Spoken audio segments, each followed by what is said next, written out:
Whew. Time for another light gun game. A rather unorthodox one compared to the others I've done on this stream.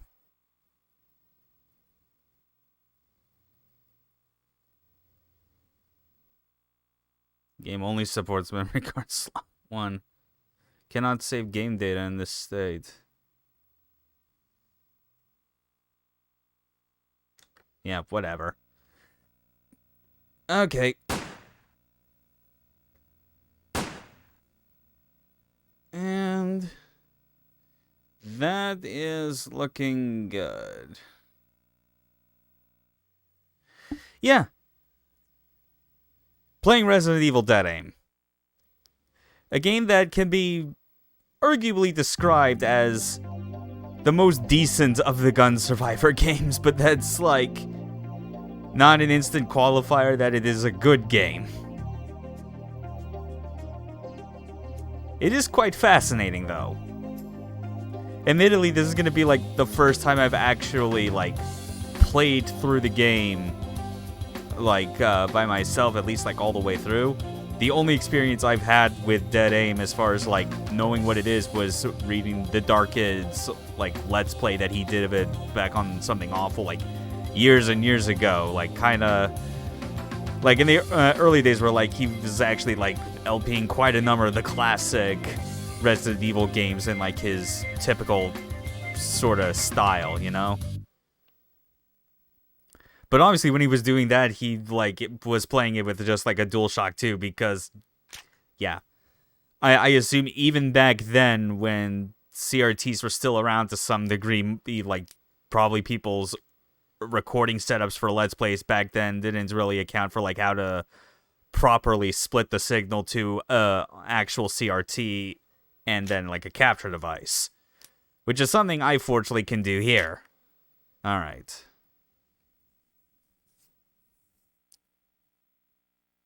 Yeah.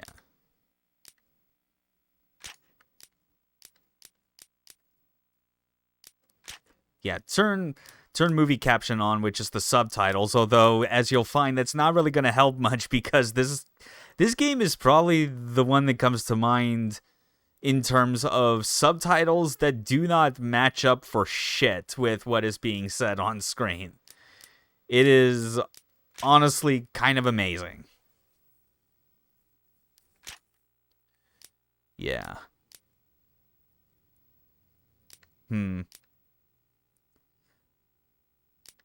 I am questioning between going with easy as opposed to normal.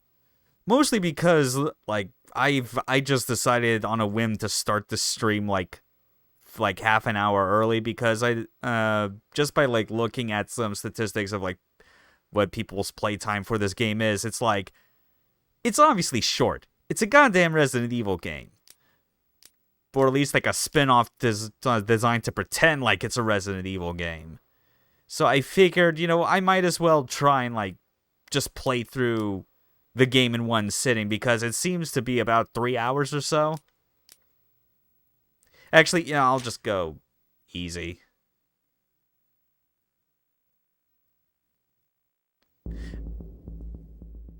Okay. Raccoon City, a Midwestern town in the United States, was destroyed when a substance known as the T-virus leaked throughout the town. You see what I am talking about with this shit right here? Look at that. Look at that text scroll and look at the subtitles. Who the fuck made this? A large amount of T-virus was stolen 3 days ago. A terrorist group hit an Umbrella lab in France. Yesterday, one of Umbrella's cruisers was hijacked and contaminated with the same virus. Oh boy. And yeah, Dead Aim takes place on a ship. On a cruise ship. Years and years before Revelations 1 had the idea to do that. That game's also painfully mid, but like not to the... probably not to the same degree of like hilariousness that like this game ultimately gets. American spies choose to use such ugly guns is still a mystery to me.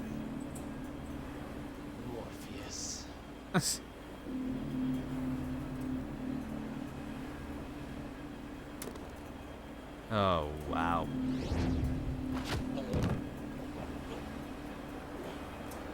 Our hero and our villain, ladies and gentlemen. I think that cheap clothing you're wearing is going to your head. Our hero with the frankly rad, like, action movie hero name of Bruce McGiver. Now. And then this asshole, like, with white hair and a black trench coat called Morpheus.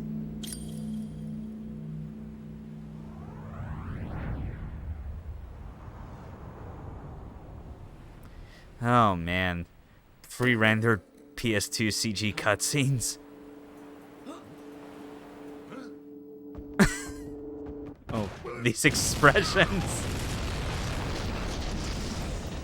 Like, it's the sort of thing where I look at it, and because of the fact that, like, the other PS2 Cavia game I played is Drakengard, this being by the same studio, you can absolutely tell they're using the same CG department for, like, this rendering and, like, the character models and expressions, the weird glassiness of their eyes. It's, like, it feels weirdly distinct and, like, noticeable, like, in a way that, like, really would not be possible unless you, like, played one of these games or, like, seen a lot of them being played elsewhere. Okay, and here we are in actual gameplay. You know? Hey, it's tank controls, just with the camera behind the bag. You know, it's almost like Proto RE4, except not quite, because yeah, I can obviously turn and move forward at the same time. But if I just press left and right, it rotates the camera, which then you can press up or down to basically just immediately go in that direction. It's kind of weird. Like, when I first got my hands on it, I was expecting it to actually be almost exact to, like, traditional, like, Resident Evil tank controls. Like, the idea that you can sort of independently move the camera as long as you're standing still on the X-axis is very bizarre. And also to, like, the running is just happening automatically. That's the other thing that trips you up compared to other Resident Evils. Most of them just by default make it so that you're always walking, you have to hold a button to run. And here it's the opposite. Oh yeah, and if you double tap down on the D-pad, you do a 180, which is all right. I mean, I think it makes just about as much sense here considering the camera is supposed to be behind your back. Like that's not the issue.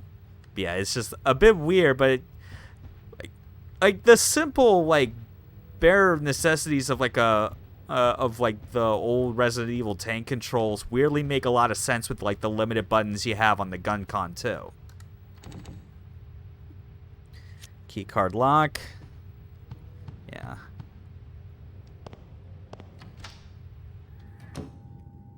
So yeah, we're just kind of thrown into the midst of, like, these dark rooms on a luxury liner cruise ship. Gotta find our way to, like, getting whatever items we can find. Oh yeah, that's a phone. But yeah, like, what a weird game this is. And yet it's just like the Gun Survivor name, if anything, is already pretty infamous for people that are like, that hear anything like, oh, you know, like Gun Survivor, those are bad games. They think about that first game that came out on PS1 that had the light gun functionality removed from the North American version because of people getting scared over Columbine. And then people forgot that there were, like, technically 3 other games that were under the Gun Survivor name.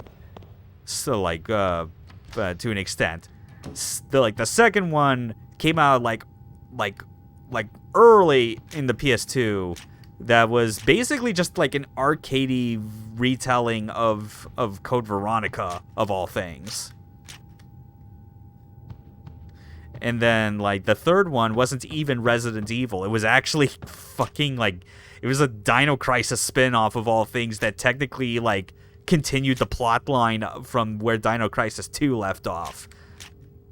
And then we get to this, which in Japan, dead aim is known as Gun Survivor 4. Heroes never die. Alright. Now here's the thing that makes this, like, a more tolerable game when you have an actual light gun.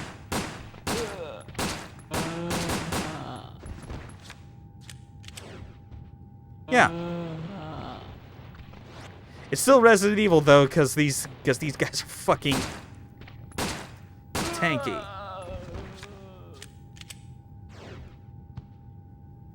But yeah, that's cool. You can imagine that if you just had a DualShock 2 to work with and you tried to, like, aim at these things where they're constantly shambling and moving their heads, yeah, like, you'd be right to say that this is a bad game because it controls like ass.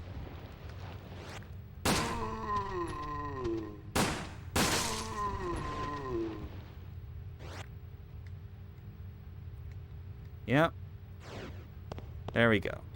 Oh yeah, and if you're wondering how I'm going in and out of like the shoot mode, you basically like just press the trigger while in normal mode and it puts you to that first person perspective. When you want to get out of it, you just like use any of like direction on the D-pad to get out of it.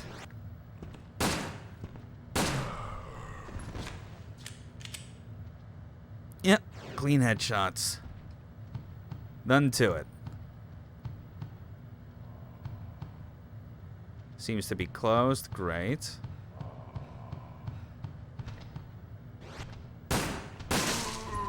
Oh, nice.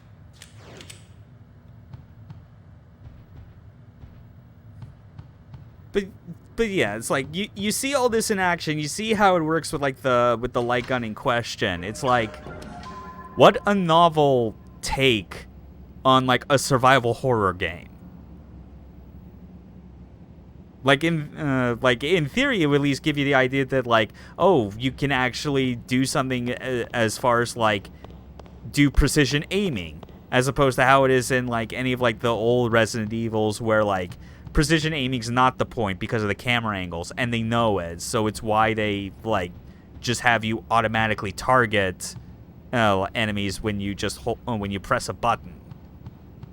You know, it worked for that for those games. These, meanwhile, it's like you have to actually aim a bit, and you know, like with a light gun, you can kind of basically aim at any part of the screen that you're able to do fast to aim at quickly enough. Okay, so these, pretty sure like all four of these doors on the bottom of the stairwell are locked, so we'll just go back up.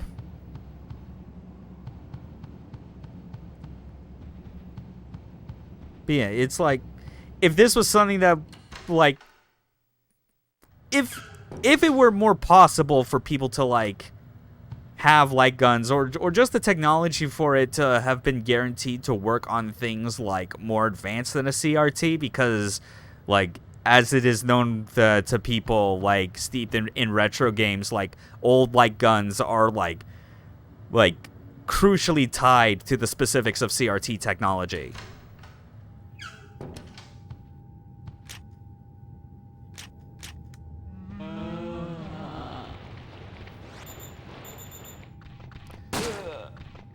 Oh yeah, and you can press left and right on the D-pad, and it won't pull you out, but it will, like, shift the camera in the direction of, like, where the zombies are, where the enemies are on screen, which I think that's pretty good, and with all, like, these specific, control features for, like, just moving around, as well as, like, being able to, like, aim and, like, shoot at zombies and deal with multiple enemies at once, it's like, part of me wishes that the GameCube had gotten a light gun of some sort, if only for Killer 7 to be designed around it. Because I feel like that would be the one thing that would actually, like, perfect that gameplay for what it is. Because you already moved through that game on a rail. There's, like, no sense of, like full 3D exploration in that fucking game. It's not the point. But like, between like that kind of that on rails movement combined with like you going into first person every time you want to. Nice.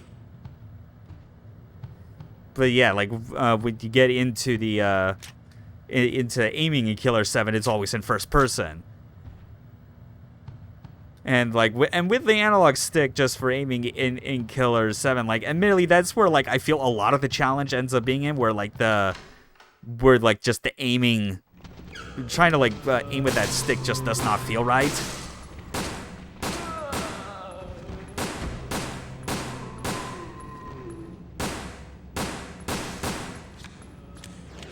Got him.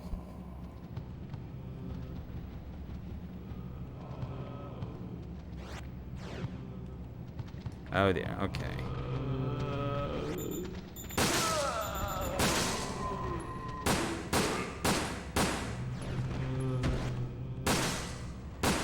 Wow, I'm doing pretty well as far as like hitting the right sweet spot I need for them to like go down in one. Let me actually double check where I'm going. I'm pretty sure, yeah, because I got the guest key card. The whole point is I need to go back to that door where like you could where there, where like the door required a card of some kind.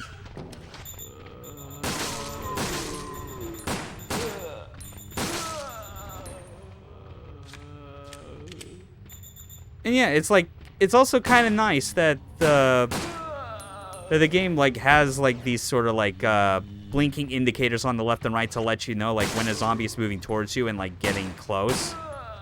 Like that's something that, if I'm being honest, I did not expect this game to have, because it seemed like the sort of thing that, based on like some of the design ideas behind the classic Resident Evil's like limited controls and mechanics, seem like the sort of thing where it's like, oh yeah, why wouldn't we like why would we ever go out of our way to tell people like if an enemy is coming around like outside of their periphery to get them. This is Resident Evil. This is a series that famously hides like a lurking zombie or enemy behind a blind corner because of specific camera angles that are fixed in place. So to have it like this, so to even have that in this game at all, I think is like a surprising mercy from them. $5 billion. Yes. We have until midnight tomorrow.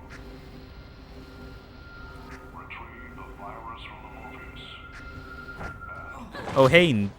Oh hey, Fo Ada Wong.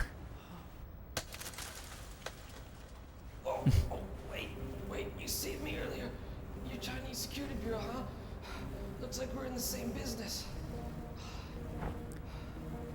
Like these characters, I honest to God wonder if like any part of this game's design was potentially meant to be like another version of RE4. You already know my name. That makes sense since you're blackmailing both of our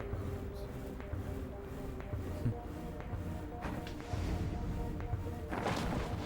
Yeah, because like I mentioned, like this is Fong Ling, that's her name, but she's clearly more like supposed to be like Ada Wong inspired. Too much to ask for on our first date. And I feel like Bruce is kind of channeling a bit of like the sort of energy that Leon would start to exhibit himself by the time RE4 came around. That's my name. Again, the subtitles continue to be not 100% accurate to what is being spoken. This game is really dumb in so many ways.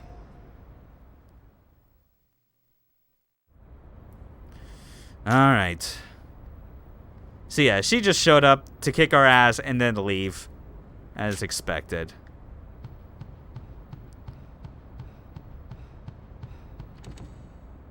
Electronic switch, yeah. So always gotta check these doors, though. I think the doors, like at least at the top of this stairwell, are all currently electronically locked.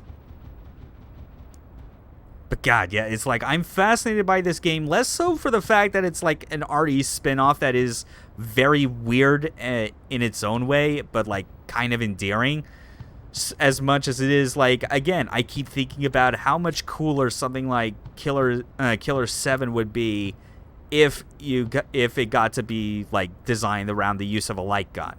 I mean, hell, designing designing a game like this around like the Wii remote, like forget those fucking like Umbrella Chronicles or Darkside Chronicles games. If anything, we needed like a proper like fifth gun survivor that like just built itself around the idea of using the Wii remote to get around, and then like just like go into a first person aiming where you point at the screen and shoot, just like this game does.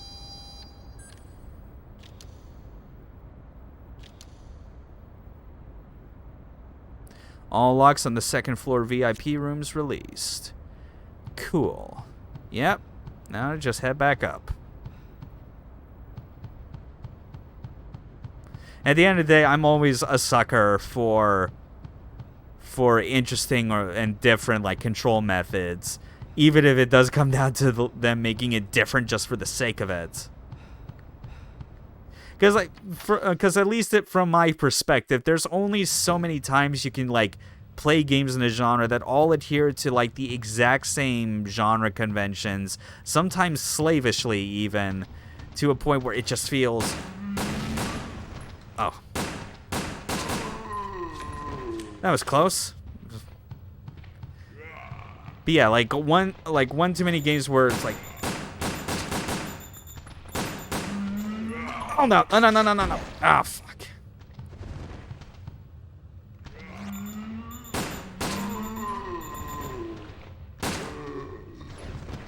Okay. It's still kind of... No. Ah, fuck. Yeah, let's actually... Oh, I'm still fine, I guess. Right, yeah, because I'm playing on easy. Duh. Let's just get rid of all these zombies first before I finish my initial thought.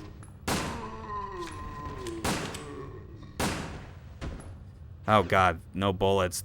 That's real bad. Are we fine? Is it all good? Yeah, I'm so low on the fucking... Wait, hold on a second. Oh, hey, look at that. There are, like, at least for, like, some of the doors, it kind of does a little bit of, like, Silent Hill style, like, notations on, like, whether or not, like, you've been through them yet or something to that effect. Jesus, like, they are... Like, the zombies I was dealing with in a few rooms back were, like, I was just getting them, like, pretty much dead on with, like, some good headshots. But, like, these are just, like, I'm not getting it straight on, so as a result, like, I end up running into situations where, like, I'm just expending more bullets than necessary. But then again, I guess that also ends up making it more like an actual... Whoa!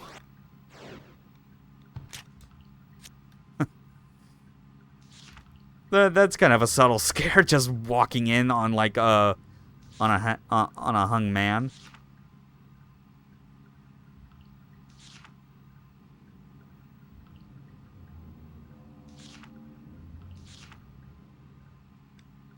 Yeah, Morpheus is indeed a crazy person.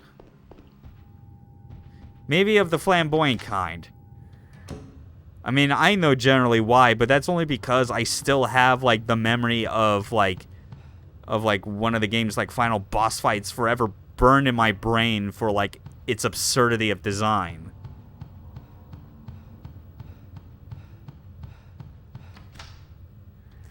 But yeah, the thing with controls and, like, going for more unique or unconventional ones, it's like, I feel like for me, I've, like, had my fair share of just, like, playing games that stick so specifically to, like, control standards that are, you know, they're standards for a reason. They exist so that, like, especially if people are wanting to make something that is, like, that is, like, directly taking from something that, like, that they want to compete on that level, then naturally it should be something where, like, they get some of those standards down so that it has a chance at competing. But sometimes I feel like there are just games that can, like, stick way too closely to those standards to the point that they kind of forget, like, the core point of, like, what control schemes are supposed to be in a video game. And they are supposed to be made to A silencer handgun. Okay, yeah. But yeah, like the way I look at it is that with control schemes is that they are designed to reinforce the mechanics or systems that you have designed to be unique for your game itself, rather than the other way around. As opposed to, I feel like what some games that end up boring me will go for, where they just like they design the mechanics around what are essentially considered to be the standard method of control. It's why you've had like the influences of Halo and Call of Duty just reek throughout like the history of first-person shooters for decades. Because people kind of like see what Halo does specifically and how it made its controls work for that, and Call of Duty by extension. Granted, they're both series that I have problems with to begin with, but that's besides the point. You know, I'll always be shit-talking Halo whenever I have the time. But like, not every game needs to do that. Ooh, nice.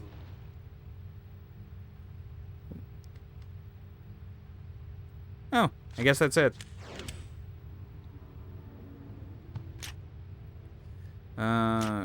Actually, I forget that I...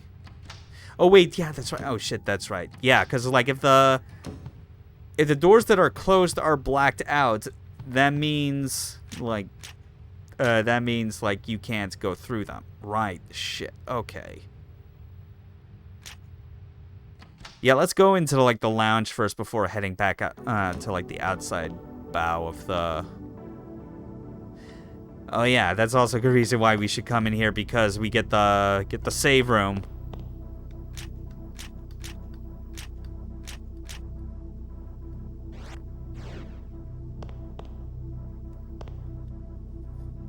Now checking. Select the data. Yep. Of course. Regardless of that memory card warning at the beginning, don't worry, I can still save data. It's just that some games are not used to the idea that, like, someone could be using a third-party memory card that is more than 8 megabytes in size. We don't have to worry about that. I've got, like, I'm not limited to the shackles of 8 megabytes for save space. I got 128. Like, that's nothing. Like, this is peanuts. Seems to be closed. Oh, yeah, we can't go out there, I guess. Fair enough. Seems to be closed.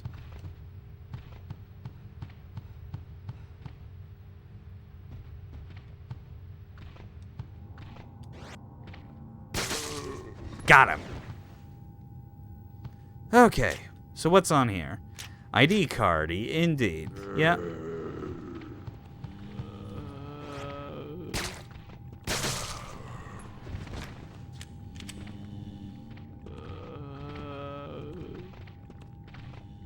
I hear another one. Where are you at? Okay, you're just outside the room. Get over here.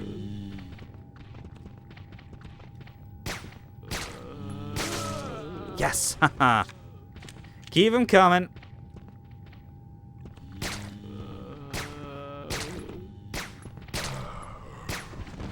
Yeah, just look at that shamble. Oh, and yeah, there's another one in the bathroom. Of course there is. Got him. Is that all? Good.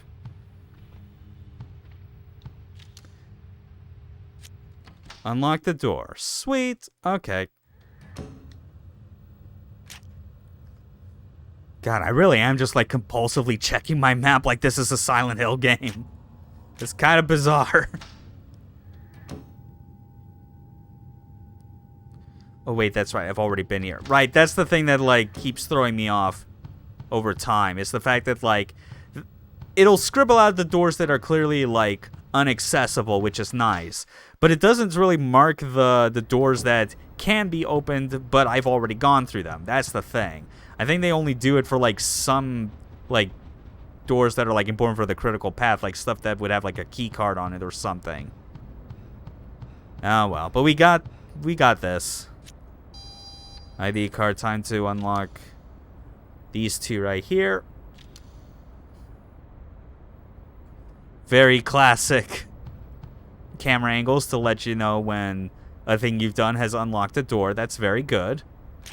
But let's also double check if this...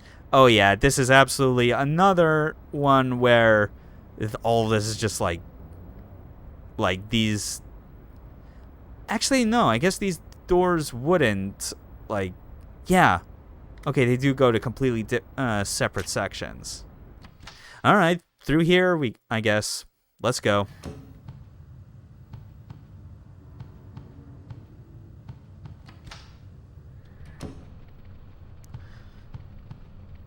Seems to be closed. Cannot open this door.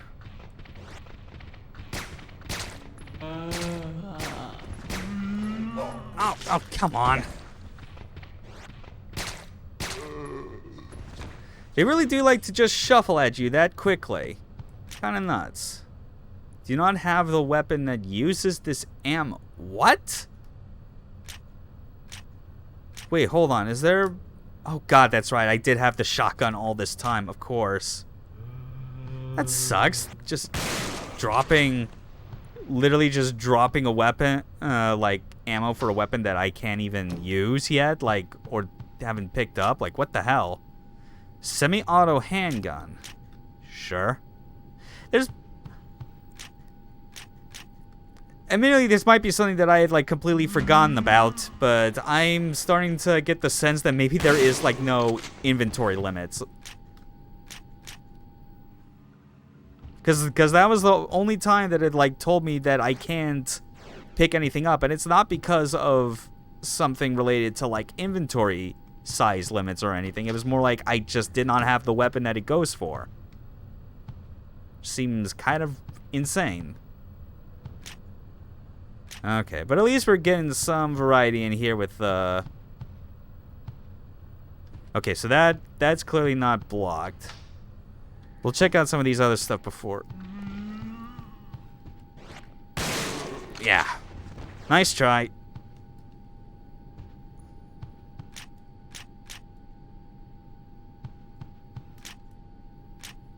Oh yeah. I guess there is technically like one other type of like inventory limit, and that's literally like maximum ammo you can carry, which, you know, that's understandable. Yeah, that's closed.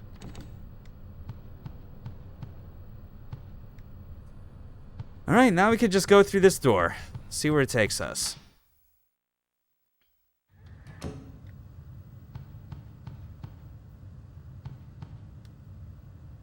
Panel for opening the shutter. You see an umbrella symbol painted here.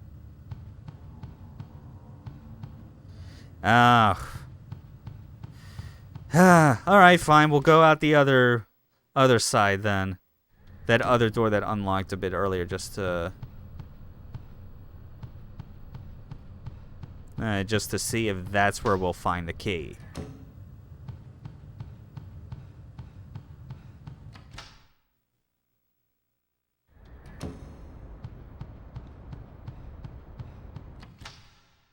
Ah. Yeah, what an incredibly strange game. Kinda dig it though.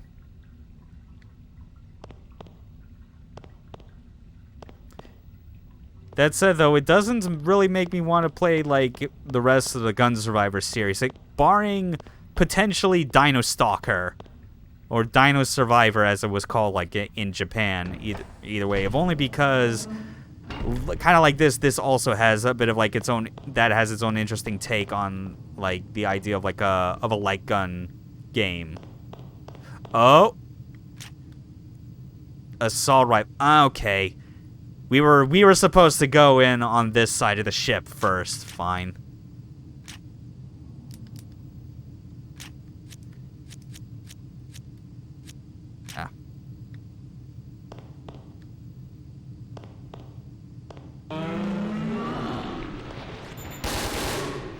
Oh dear. This might actually be a bit seizure-inducing. Holy shit.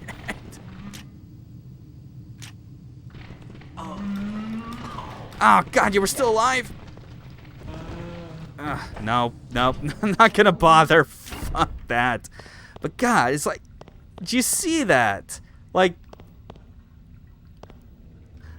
games like Time Crisis 3 with like their machine gun weapons. I know for a fact that like the white flashes for every bullet fired from theirs are like so fast and brief that it's like the screen flashes are there at a rate that like it makes it difficult for the screen to actually go all the way white. But that was like really harsh, like fully opaque white flashes that just happened there. Like that's the crazy part. Like that was like giving like Saturn House of the Dead vibes or something. And like even kind of impacting the frame rate a little. Oh boy. Ooh. I'm I'm actually gonna hold off on that. Go back to like pistol. Try the semi-automatic.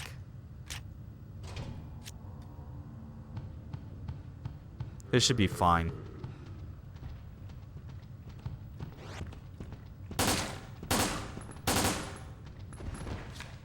Yeah.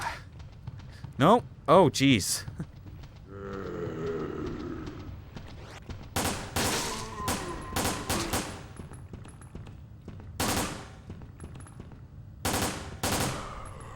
There. Oh, wow. Yeah, these zombies are like really like going out of their way to actually try and sneak up on you. Oh no.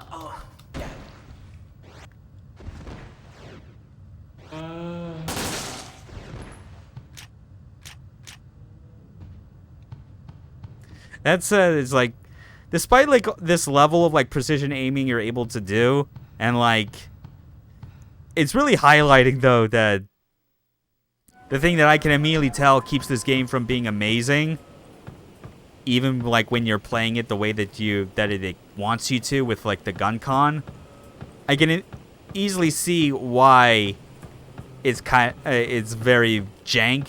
And that is like the feedback for like landing hits. Cause like there's like those loud pops sometimes when you actually do manage to like. Hold on.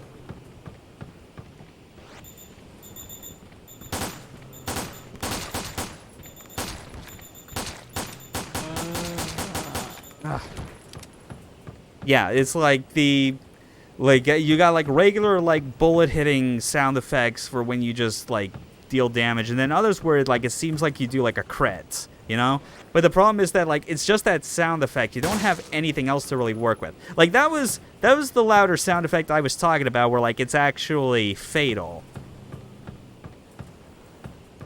But it's missing the thing that like RE4 would eventually do later and get totally right, which is like, yeah, if you're aiming for the head and it's guaranteed to kill them, you want that head to fucking explode like it's a goddamn watermelon. That's what this game is missing. Maintenance key, that's definitely what we needed. Lid slid away, revealing a pressurized hatch. Warning label.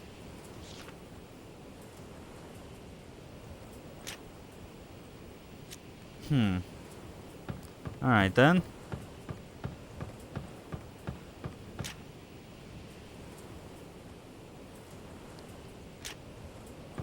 Actually, I wonder, can I get into the... Oh, wait, no, the pool deck's shuttered. Yeah, I can't get into that yet. There.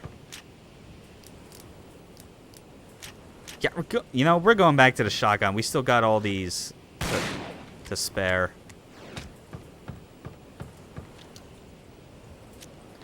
Yep, unlock the door. Let's go.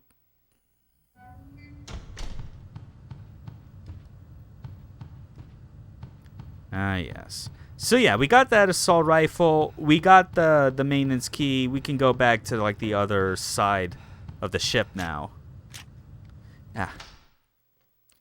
As soon as I stop hitting the wrong buttons on accident, because I've not had to like use this many buttons on the Gun Con 2 in these specific ways until this game, you know? Like Time Crisis 3 definitely does not get crazy with like using all the buttons that it has to offer. It actually keeps it surprisingly simple to the point where it does make me wonder if they even considered like just leaving like support for the GunCon original on there. Who knows? Either way, let's go ahead and use this key.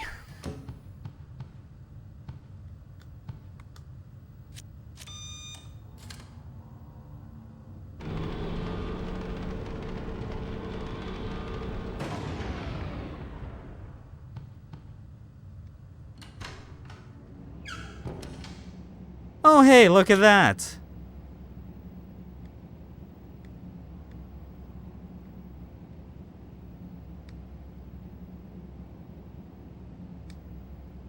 Yeah. Quite a familiar sight.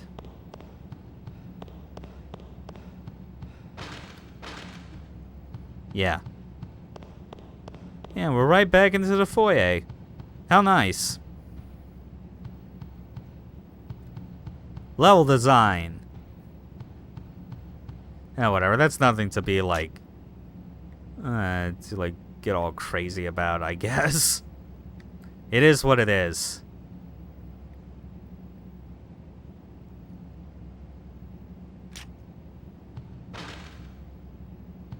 Appears to be shuttered on the other side.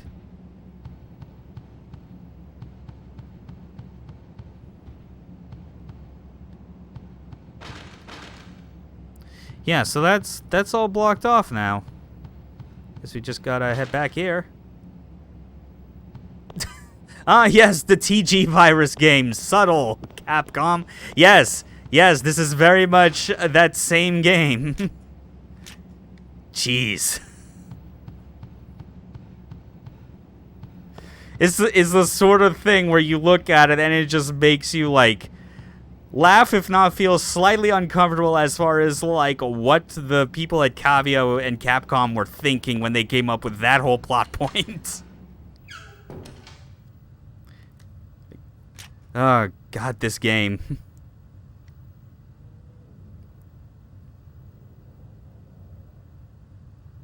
Yeah, so... Wait. Hold on, I forget, actually. Probably should have, like, still just, like, checked all these doors to get them marked.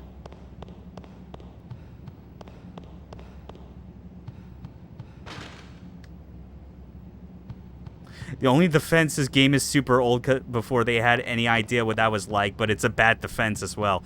True. Yeah. I think it's still kind of amusing about it, only because of, like, just like the very bizarre, like design decisions around that, which, like, I'd been, like, kind of, like, skating around what it is, but, like, the whole thing, like, yes, this is the TG virus game, because the main villain of this game literally takes a combination of the T virus and G virus, and it turns him into a tyrant with electrified boobies and bioorganic heels. That is not made up. That is an idea that people, like, at these development studios in Japan literally thought and was like, yeah, we'll make the game about that.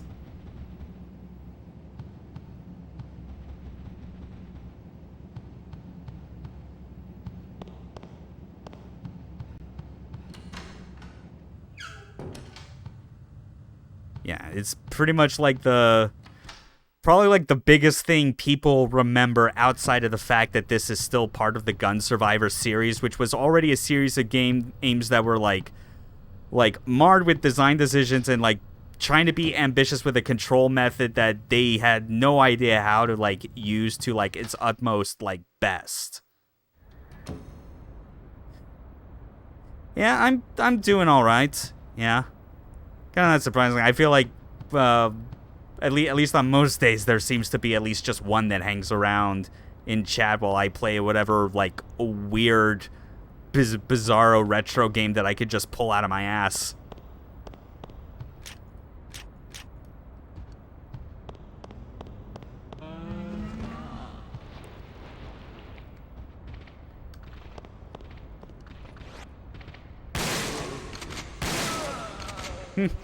Yeah, that is true. Like, I'm always at least, like, appreciative of, like, that aspect, you know? At the end of the day, like, I've always kind of made note about this, but, like, whenever I stream these games, like even though, yeah, I don't get, like, a lot of people coming by, if ever, but the thing that at least sticks with me is that, like, I'm at least using these streams as, like, a good excuse to go back through them, or, like, through these games that I would otherwise have difficulty trying to find the time to play on my own time. It's kind of easier to think about it that way when you can just, like, use a scenario like this, like a live stream, to just get through some games you've had on your list to get through for a while.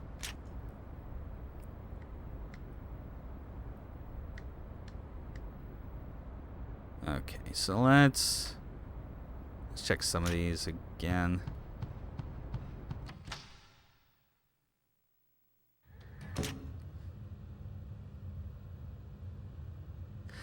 Yeah. Yeah, that is definitely, like, a really good way of thinking about it. Okay, but now I also think that I'm kind of at that point where I'm potentially getting a bit lost as to where to go. Oh, lock seems to be broken. I cannot get through. Okay, right. Okay, then.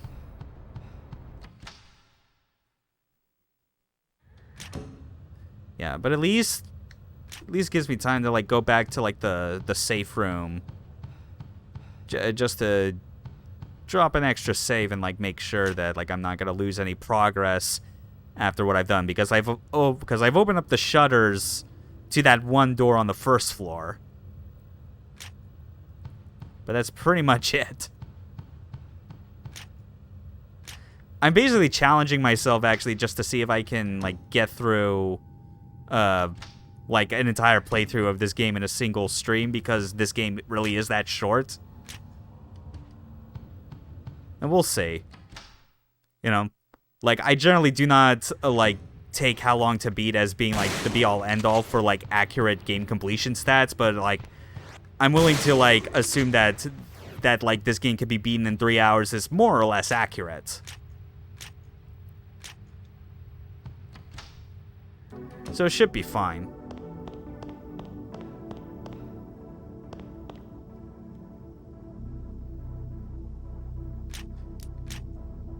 Okay. Actually, I'm gonna do something, because I actually have this saved for just the occasion if such a thing were to happen. And that is, you know, in case, like, I get a bit lost as far as, like, where I needed to go. I got a walkthrough saved on, like, on a notepad file right here that, like, it gives kind of terse bullet point directions as far as, like, what to do next, so I can at least see about, like, where to go from here.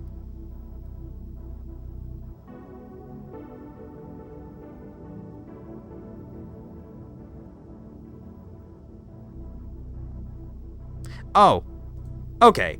I know where I need to go now, actually.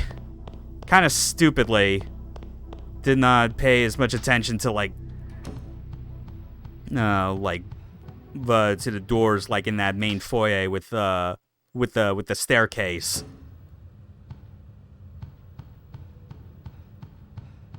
Oh, well. Backtracking. Resident Evil. You know how it is.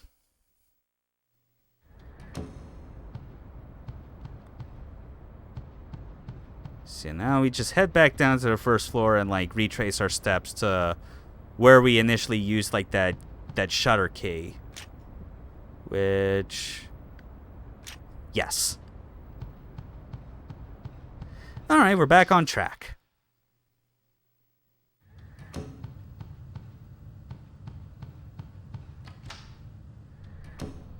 I also feel, like, especially proud of, like, my decision to just kind of, like, get around to, like, playing this game legitimately. Not just because of, you know, I got the setup to, like, play this on an actual CRT and take advantage of, like, using the gun con too. But the other part for me was the, okay, let me double check. Are you serious? I thought I had checked every single one of these goddamn doors. You son of a bitch. Ah, whatever. Letter in an envelope from the waiter.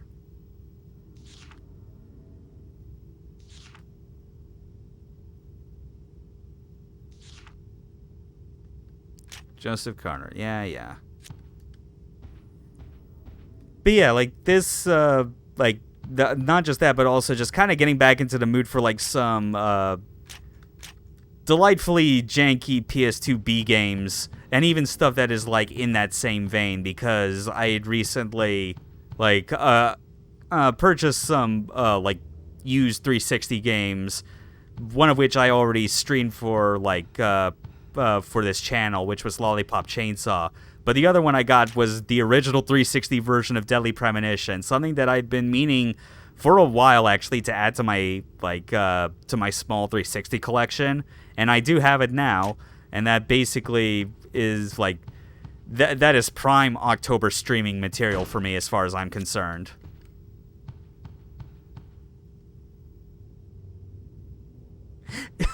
Yes. Oh man, I am so glad you had the exact same thoughts of like Silent Hill, checking every single goddamn door.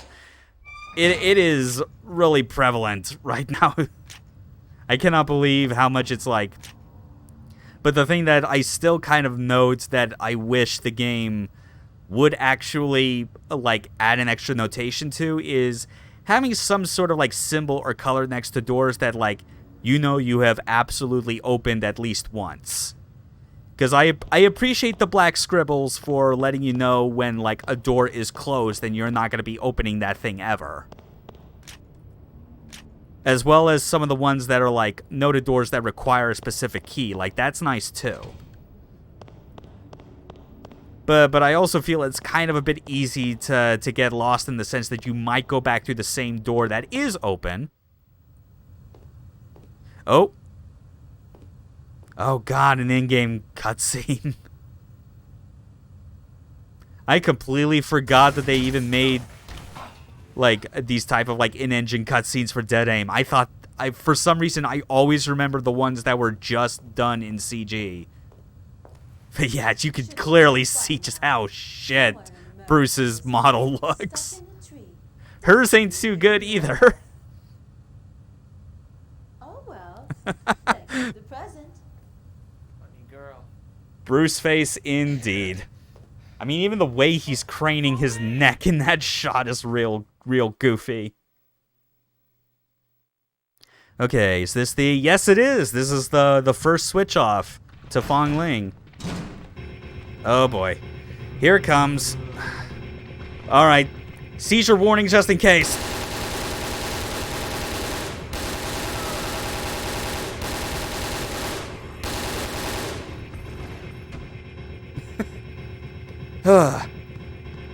Very sorry about that, but it had to be done. But yeah, it's like that screen flash with the assault rifles in this is like, that is so harsh. Yeah, hold on, what other, oh god, of fucking course oh wait, never mind, she had the silence pistol, never mind. Yeah, I am definitely holding off on using that assault rifle ever again, because, like I may mention before, it's like Time Crisis 3 has a machine gun weapon, and like the white flashes are nowhere near as bad as they are in this game.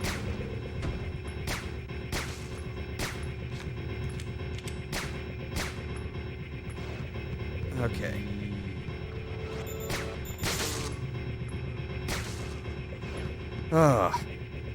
It really does blow my mind how absolutely harsh they make it in this game.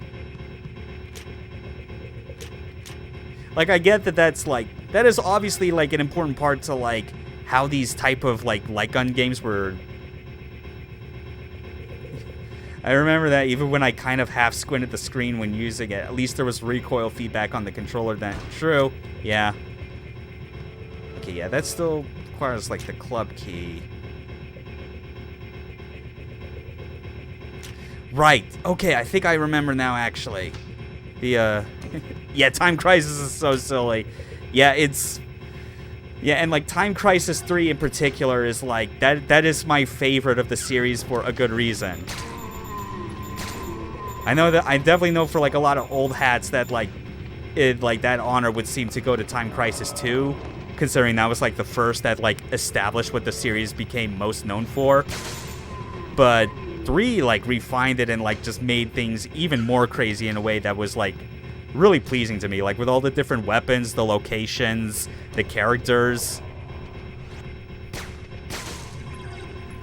Like Time Crisis 2 is great, but it really does feel like a solid like proof of concept for what the series would become later.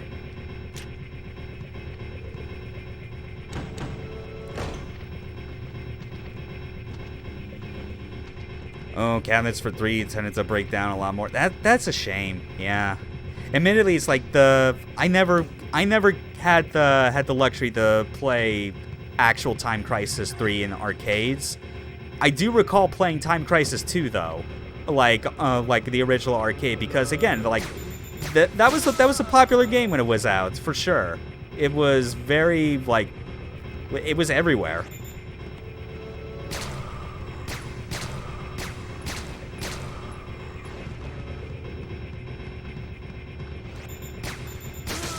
God, there's like so many zombies. Whew.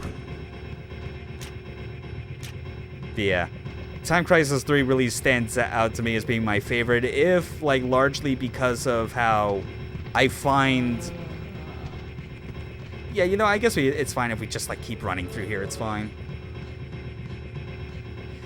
Yeah, it is, definitely. But yeah, I was mainly saying that like with Time Crisis 3 in particular, I'm generally a Sega guy when it comes to like 3D arcade games, so like light gun games included, but Time Crisis 3 stands out to me as being like the best because of just how close it gets to like to the sort of stuff that I like about those Sega games. But yeah, just seeing the arcades disappearing a lot faster these days because of the events of COVID, it's real downer. Bruce face yet again. Also Morpheus.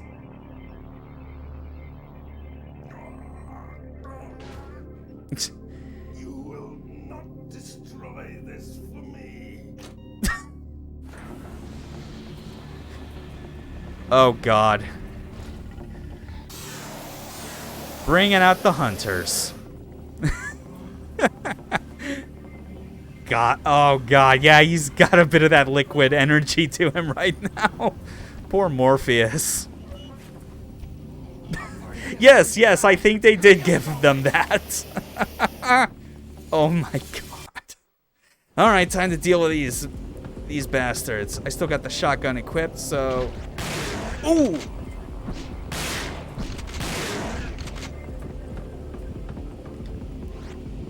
Is that it? Okay. What is... It's a poor stance, I can tell you that much. Oh, shit! Stop getting in my face, man.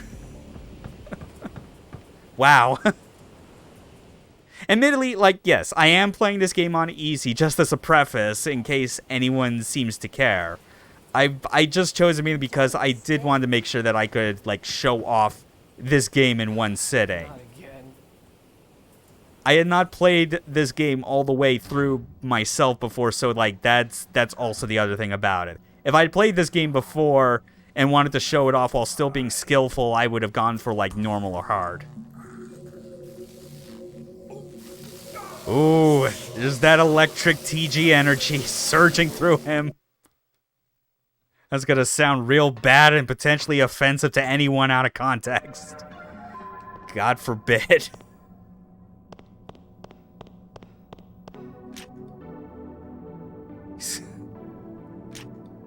He's gonna slap himself in the face with a pistol if he fires with that hold. Yeah. I mean, we could go back to, like, just holding, like, the regular, like, automatic pistol to see how that works, but it's like he's holding it normally. Like, that was just him, like, holding the shotgun for context. Just what an amazingly dumb game, these dumb characters.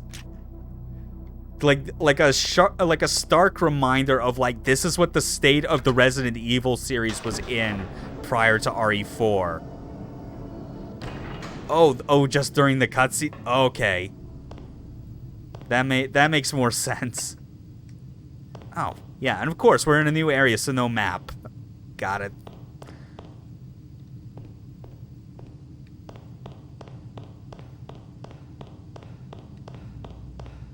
Just keep looking around here. I think... Yeah, actually, it did just loop around. Okay. Yeah, it's just kind of a circular room, as it were. Ooh. But yeah, this was right in the middle of like where the series was in between the first remake and Resident Evil 4, with just like a whole lot of weird stuff that just was not landing for most people unless you were like a diehard fan of this series, no matter what.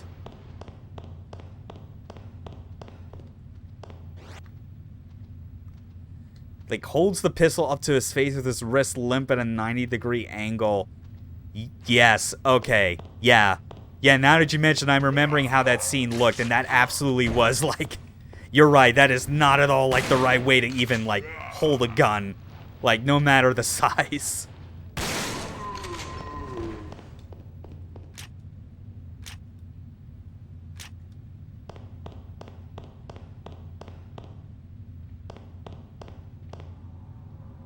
Okay.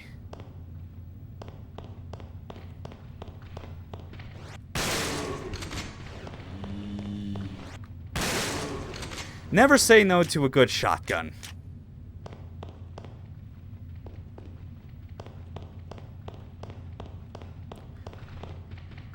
It's definitely been doing its job. Like, whenever I need it. Especially on these zombies. Like, one shot and that just seems to, like, nail it. Oh god, the frame rate! Speaking of silly Resident Evil, ever consider playing the Outbreak games? I'd certainly consider it if I had, like, not just the way to get it set up properly on my end, but also to do the same for, like, several other people so we could play it in co-op, you know? I don't think I necessarily have it in me to, like, try and brute force through those games playing solo. You know? Much like how I felt it was best for me to, like, play through Dead Aim with the GunCon 2 because that was the way it was clearly recommended to be played with. Ideally, I would want to play through Outbreak Files 1 and 2 if I could rope other people into it and all get our PS2s working to, like, do proper network play. Because you know that, like, there are dedicated communities for these type of games. They know how to, like, get that shit still working even when the official means of running it. Really? It's weird, because I would assume there would be, like, some way to, like, go about it. Like, yeah, obviously, like, the official services would be down, but I wouldn't put it past, like, other devs, like, trying to...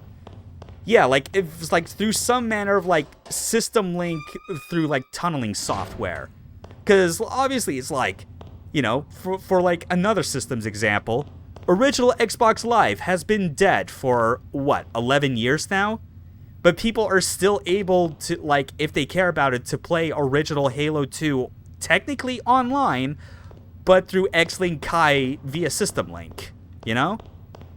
I'd like to think that there was possibly a way to, like, make a similar setup work for some of the few PS2 online games. Hell, like, Tony Hawk's Pro Skater 3, when it launched on PS2, was actually the first game for the system to have online. Like years before Sony had put out the official network adapter. Like, and that's, they just straight up designed it around you having, like, a third-party network, like, adapter solution fused via, like, the USB ports. And I recall that because, like, people were still able to, like, use that setup to keep playing original Tony Hawk 3, like, well into the 2010s. So, yeah. I wouldn't doubt that there's potentially a way to experience Outbreak the way it was meant to, even still in 2021 and beyond. Okay, so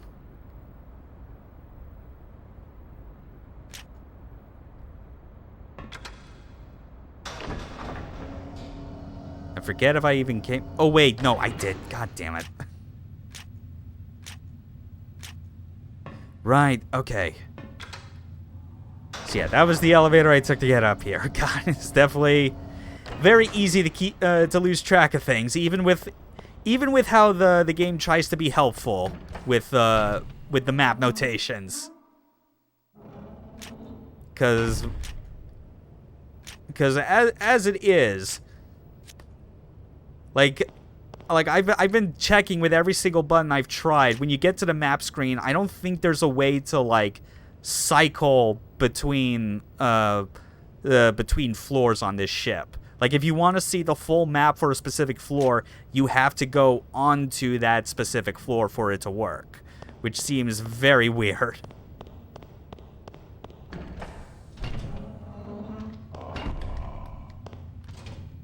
Electronic lock. Doorknob's covered in blood.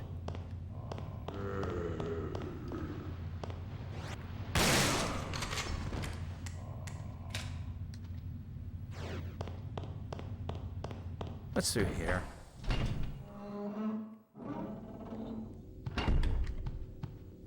Ooh. Okay. Methinks we may or may not be getting a boss fight around this area. Sweet, crowbar. Oh yeah, fade to black, of course. Let me guess, a tyrant. Oh god, yeah, this is literally what we were talking about, all the jokes.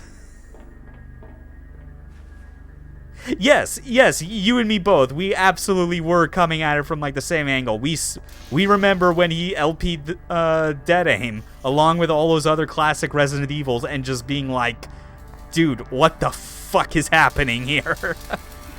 Like, yeah, we now have a gender bent tyrant, like with electric energy and bioorganic high heels.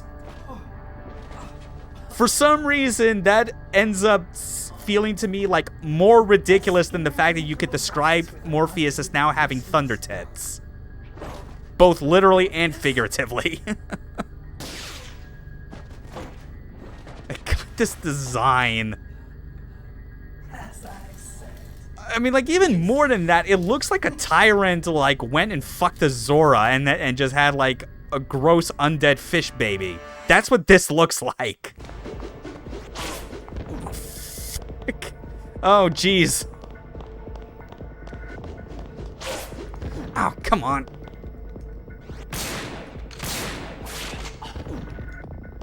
This could be bad. Hold on. It's alright, I at least have all this medicine to work with. I'm also trying to hold off on just using the, using, like, the assault rifle when I can, just because of how kind of painful it is to look at. But it's alright, this is easy. I can tank all this damage, it's fine. Ow.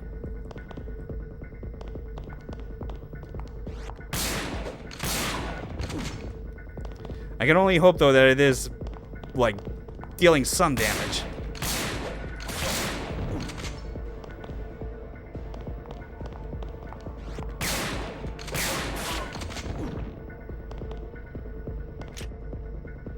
Oh, yeah. Caution again.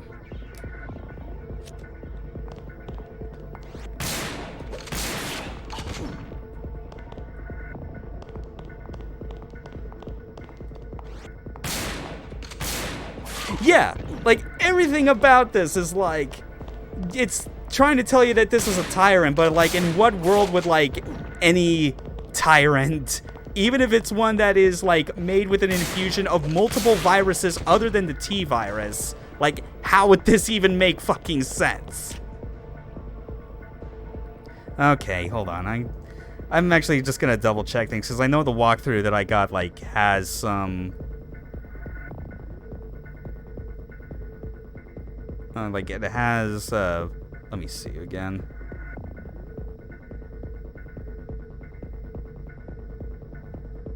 Oh, I'm not even supposed to kill him. God damn it. That explains it. Okay. Oh, I would say that this was a waste of ammo, but admittedly, like, I have been flush with both ammo and health items. So, like, why, like, if anything, this was just like an excuse for me to show off even more just how absurd this stupid thing is.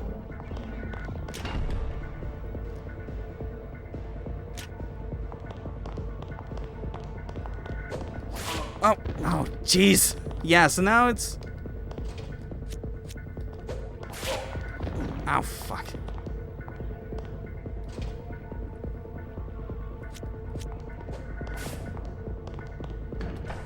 Oh, my God. Yeah, so now it's just chasing us. So yeah, on top of that, it's also trying to pretend to be Nemesis or some shit.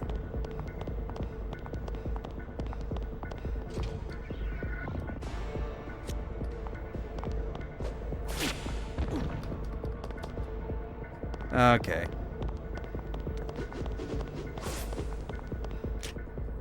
Hold on, I'm actually double checking.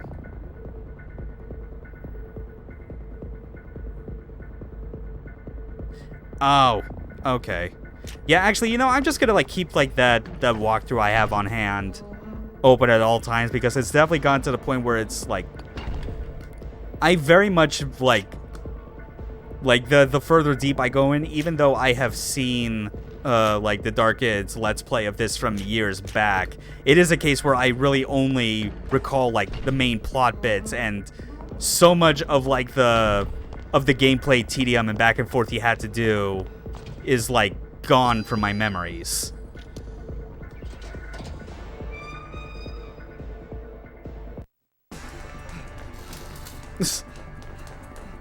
Oh my God, this fucking thing. What? I'll explain later. Open this door from the inside. I cannot believe this thing. Alright, back to Fong Ling once again.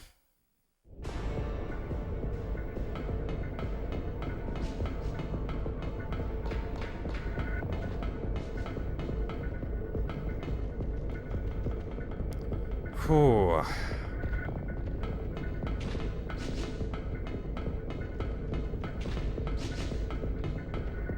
Oh God, hunters. Alright, fine, we'll just use this.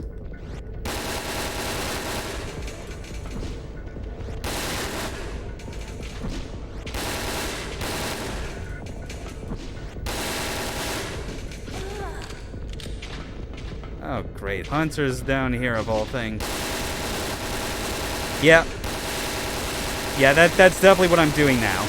I was hoping to at least like figure out as much as I could along the way, but it's like, nah, I do wanna keep pace where I can. Hold on, is there? Yeah, I'm still fine. Yeah, just die. Jeez, these things.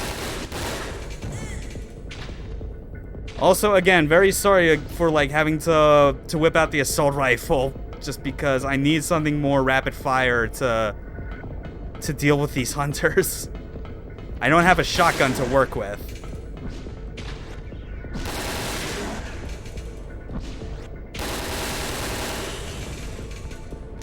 Oh wow, I'm already a caution. Alright. Okay, I think that's all that.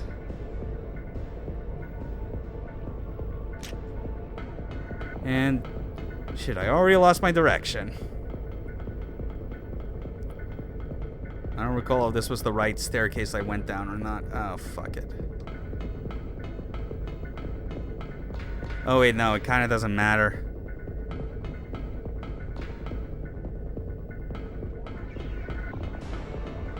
Okay, it's a control panel I'm looking for.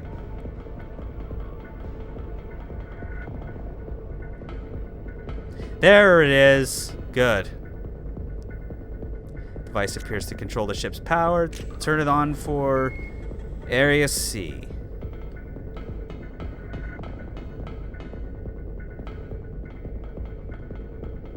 Go back upstairs.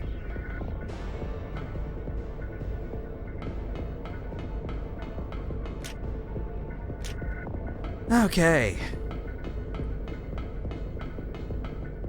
There. Now we can start opening more doors.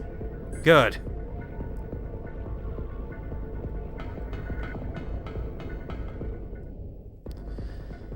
Oh, wow.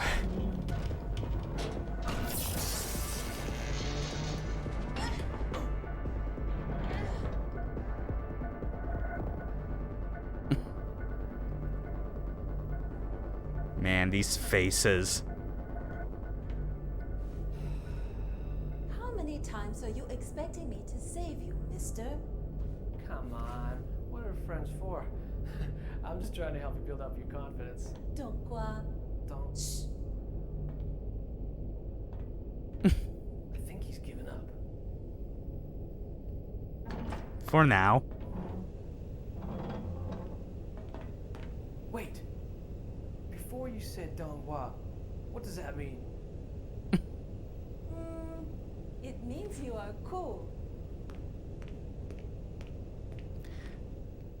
I'm pretty sure she did not mean that genuinely. But whatever, we're back to Bruce. Shotgun in hand. Room 003. Something more reasonable. Oh goody, more shotgun shells. Fold your arms at her, Bruce. That'll keep her from calling you dumbass. Boy, ain't that the truth.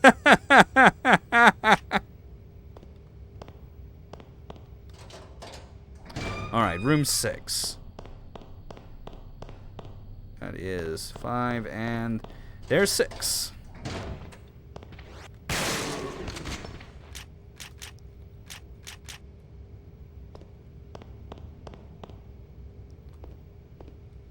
Now just go back to the cargo hallway.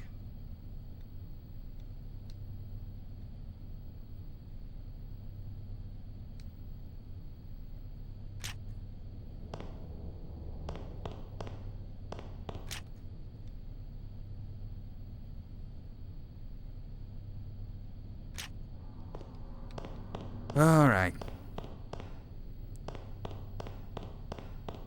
Yeah, that's right.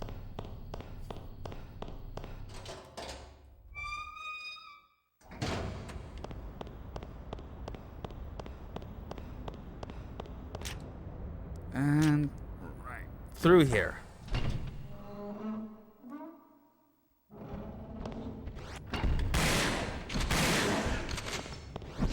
Yeah, these are so much easier to deal with when you have like a shotgun to work with. Like strong, hard-hitting attacks, not rapid fire that'll just like make you go blind after a while with all the white flashes. Oh, another safe room, finally. Recreation room key. That's nice.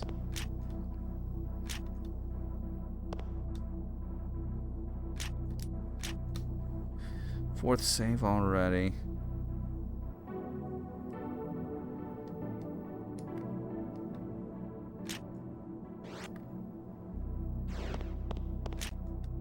Bloodstained document's been discarded.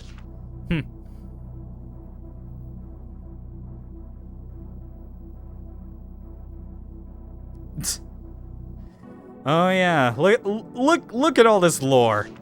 Look at this important lore that clearly Capcom did not care to like acknowledge or keep around when they kept making the mainline games. This dumbass that turned himself into a female tyrant. Yeah, he was the one responsible for the Raccoon City incident. Oh, you gotta love spin-offs sometimes.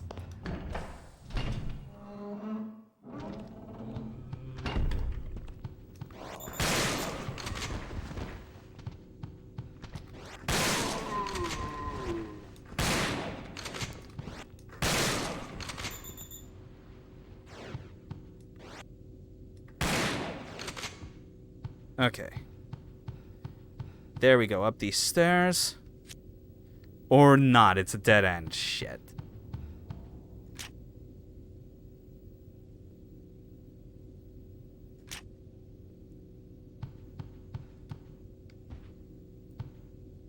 Oh wait, that's right, there's still the panel.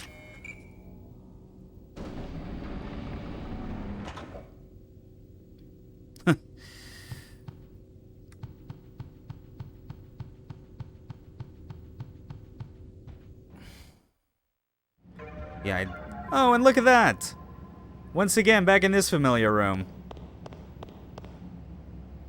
I will say, credit where credit is due. I do think, like, the way that, like, this ship is laid out, and as far as, like, how you're routed through it, is not shabby at all, you know? Like, admittedly, I think part of this would require me to replay Revelations 1 to get a better grasp of the details again, but, like, at least on the surface, I feel like this is at least comparable, if not better, than, like, than whatever the hell that ship was.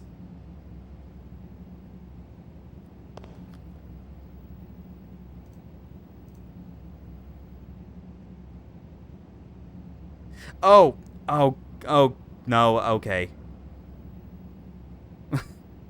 Oh, I admittedly had not been, like, sorry for that, I had not been paying as much attention to the, yeah, like, that's that message that got through. I wasn't able to see that. Yeah, I gotta, like, I should, like, really do something about, like, the, about, like, some of, like, the default bot settings I've got on here, because obviously I got, like, I at least in my mind, I got, like, the profanity setting set where, like, it should ostensibly not allow words that are clearly, like, derogatory, ableist, whatever it is, to go through. But I have no problems with just, like, regular fucking cursing, you know? Yeah, that was okay. Yeah, I wasn't quite aware of that, just because I had, like, the walkthrough, like, at full screen. Okay, so we're back. Yeah, where is it again? We are already back at the, two words in conjunction it doesn't like. Yeah, that's what it was. Like, apparently, I guess fuck off is, like, too direct, I guess. Could be taken as, like, trying to be offensive to someone, but I don't know. That's weird. Okay, so let's head back to the bar. But yeah, I'm definitely gonna have to look back through, like, my chat settings and, like, bots or whatever it is to just get it to, like, not be so stingy about, like, letting, like, those kind of messages through, just because it's, like, it's just regular cursing. Like, I know for a fact that it is not being designed to, like, offend anyone. It is just, like, colorful vocabulary. That's it. So yeah, I'll see about what to do about that once I'm through this game and I'm done with the stream. Okay, so yeah, that door's blocked, so we just head up the stairs.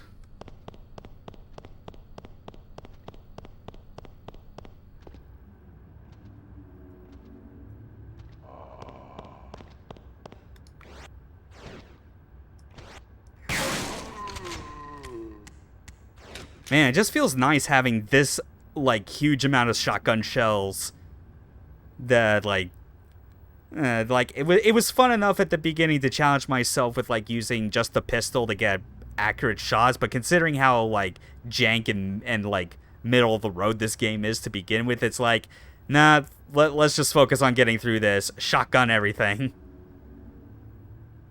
Okay, so through here.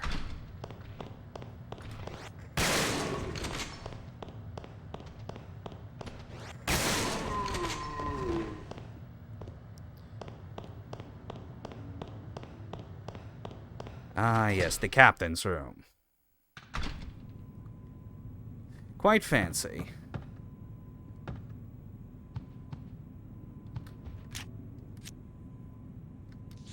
Alright, what's it got?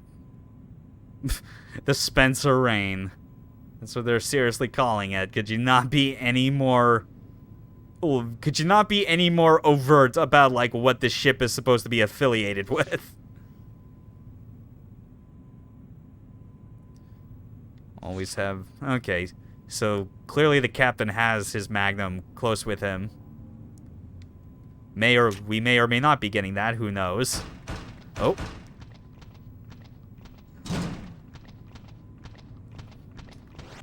Oh!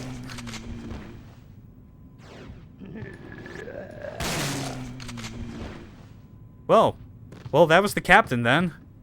And oh, would you look at that? Easiest Magnum side quest in a Resident Evil game ever. Because it's not a quest. They literally just hand the goddamn thing to you. Oh, yeah. I know for a goddamn fact that, like, just like in any other classic Resident Evil game, this Magnum is clearly being reserved for bosses. No two ways about it. Yeah, I'll throw away some handgun ammo just to make more room for Magnum. That's fine.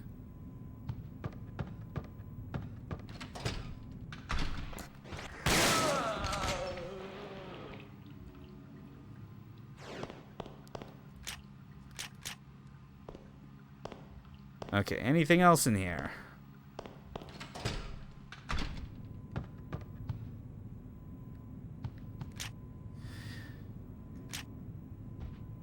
Oh yeah, there's that door. We just go through here.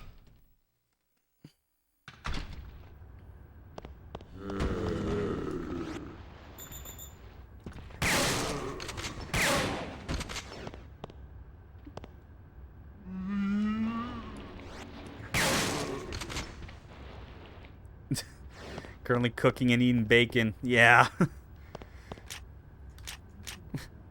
Yeah, it's probably not a very pleasant scream. Admittedly, I have plans currently to like try and like cook up some bacon that I've still like yet to do anything with this weekend. Probably planning to just like use it as part of like making some breakfast burritos to have throughout the week. Okay, we're gonna go up these stairs. And we're gonna be very close to like an actual boss fight this time, according to this walkthrough, of which I believe I am already like just more than halfway through based on like the text length of anything. Like that's kind of the part that does blow me away after a while. It's just the realization that like Dead Aim, like it's short, like as far as like pure like hour count, it's short in the way that is like comparable to other classic Resident Evil games, and yet it weirdly feels like it is rushing you through things that like have so little substance to it. That alarm can't be any good. Any idea what it's for? Look, Oh no!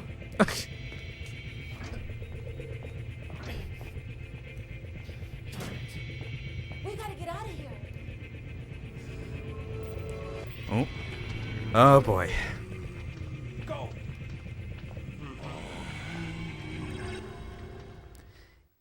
That really is what it feels like because because trying to navigate through this game is so goddamn dark. Like we made the Silent Hill jokes when it came to like having to check every single door, but I think the same also applies for just how like heavily dark everything is when you're not like blatantly shining your flashlight on everything.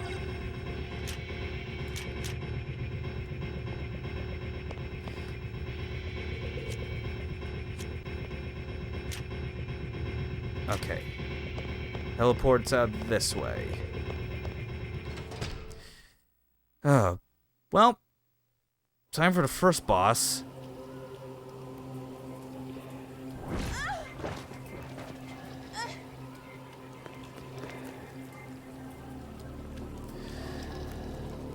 Yeah, there it is. There's something that you could say actually somehow resembles a tyrant.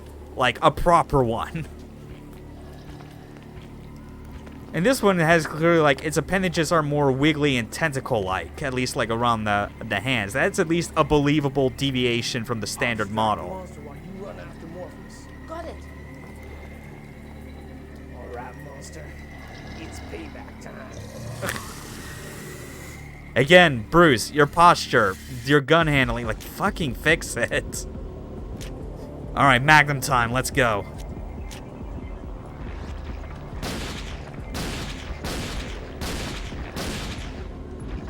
Oh!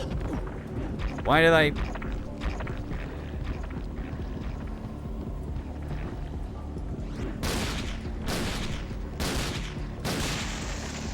And... is that it? Or...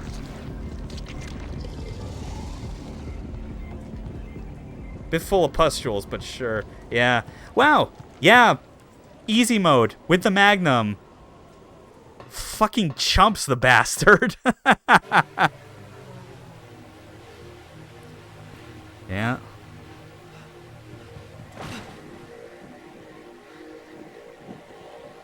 Putting that Cavia CG money to good use.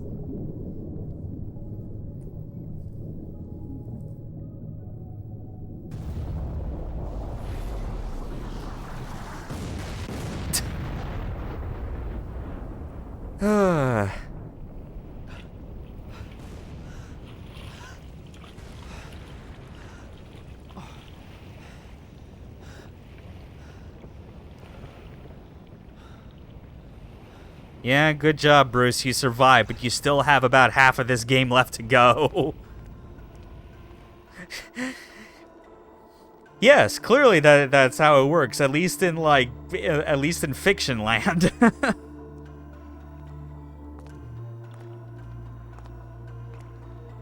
yeah, we're already now at a point where we have moved off of the boat, which was like. God, that was always so weird when I remember, like, looking back through, like, the LP of the, that the Dark Kid had done, when it's, like, halfway through, you just ram that fucking boat into a cliffside and explodes, and it's like, what, you mean to say that, like, that's not the end of the game? This game's pacing, when you know where you need to go, is just so ridiculous.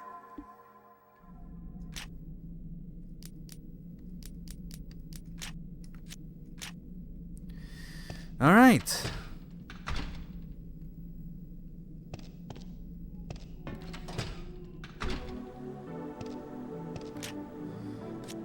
Another notebook. Let's see.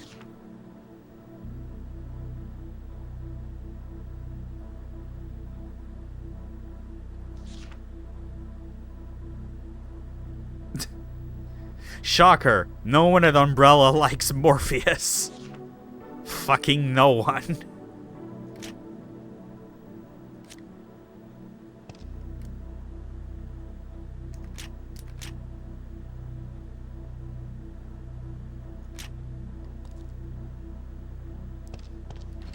Off we go. Oh yeah, don't forget the map.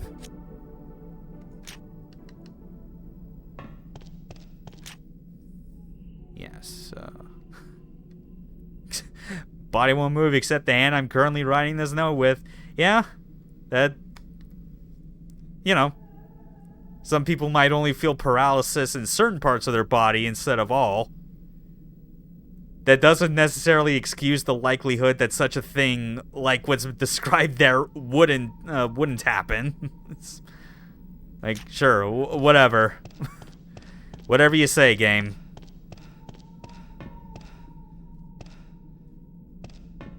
Oh. Oh, yeah, grenade launcher. Nice.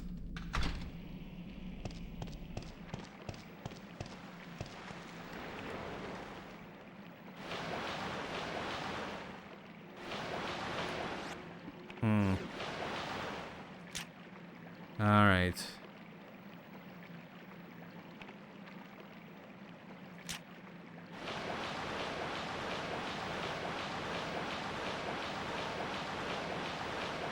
Take a right here.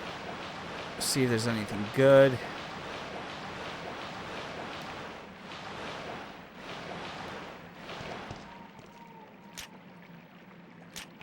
I will say though, I think like it's admittedly a sewer, but at least like dredging through that, I could feel that there was like a decent amount of atmosphere to it.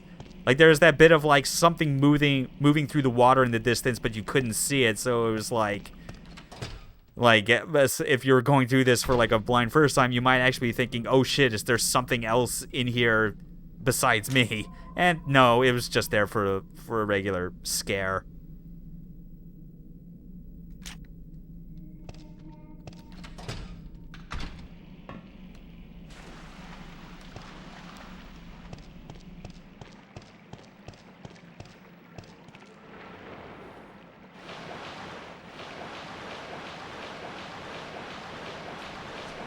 Oh, yeah.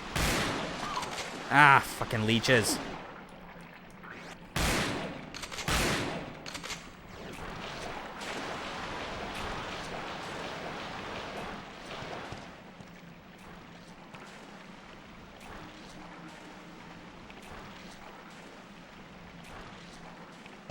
Yeah, we're not gonna bother trying to figure out what to do with that guy. We just gotta keep moving.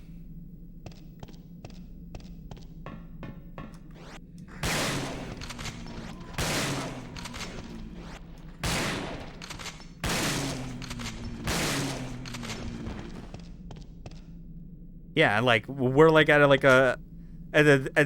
a decayed umbrella like disposal facility. We got zombies that are clearly like more emaciated looking and lacking in clothes. It's like everything about this is like it has just dropped us into an umbrella lab at like what is basically the halfway point. Which is insane.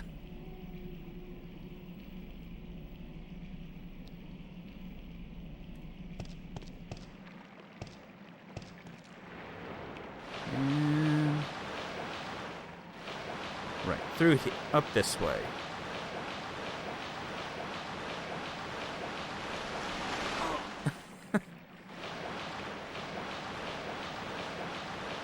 Yeah. Systemic failure on everyone's part at every level. That sounds about right. And to be fair, it's like, I would not be surprised if the game just does not, like, refer to them explicitly as leeches. That's what they clearly reminded me of, though. And, like, I wouldn't be surprised. This game did come out, like, a year after Resident Evil 0, or at least half a year.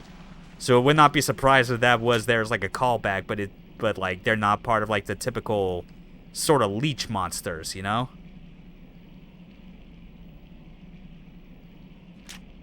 Actually, hold on. Not sure.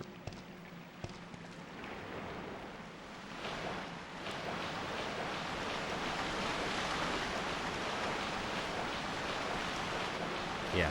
I want to go up here because this is where, like, the lift controls are.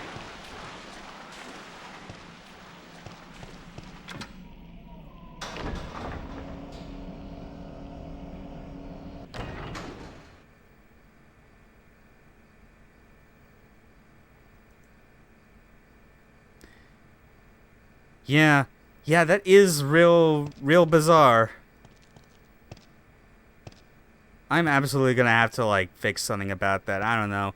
Admittedly, I think, like, it must have been a setting that I had, like, flipped somewhere when I was trying to, like, set up as much, like, safeties for me as I could, as far as, like, in case I had the risk of, like, one of those, like, hate raid bots trying to fuck up my shit.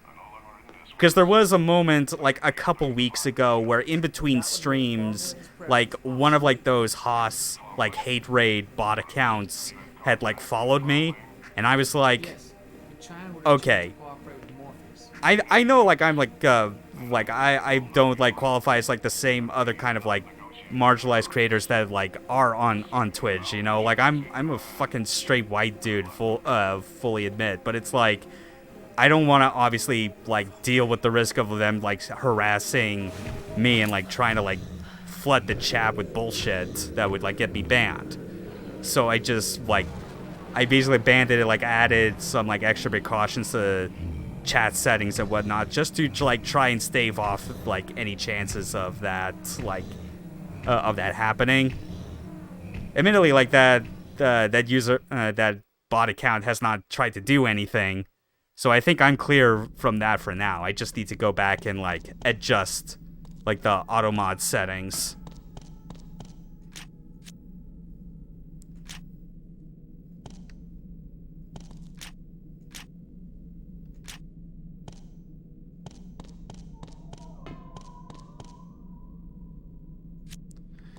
It's too dangerous to go this way. Great.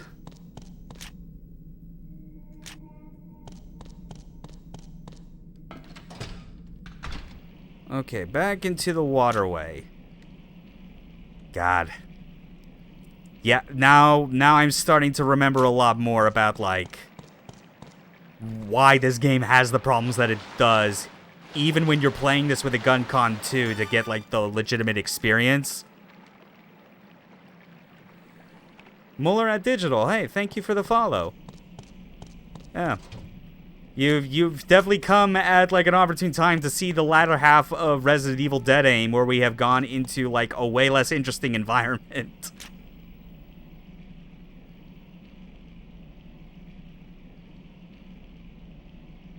Let's see.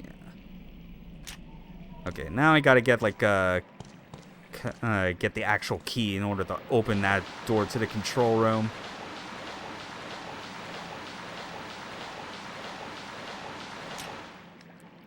Let's see. Yeah, I'm having to, like, constantly go back and forth, like, referencing the walkthrough in the map, because this is really where the problem lies, where we are in a dark, dank sewer, as opposed to, like, a somewhat interesting, you could say, like, ship layout, you know? We were, like, on a cruise liner, like, something that is, like, more interesting in that respect.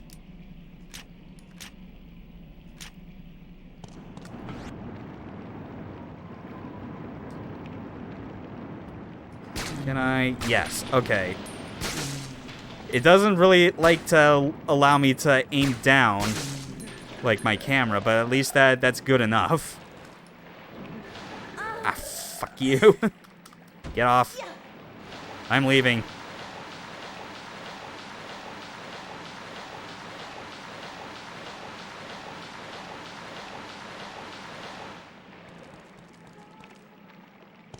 Now they should let us through.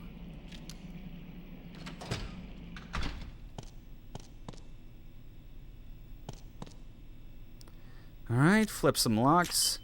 Yeah. Yeah, this is basically like what it has like devolved to with this game, and like why it's still like a bad Resident Evil game, even if it has like a genuinely interesting like control concept behind it. Is like the environment we're in now, the fact that like the extent of like our like puzzle solving is to just find the right door into a room that lets us flip a switch to undo some electronic locks.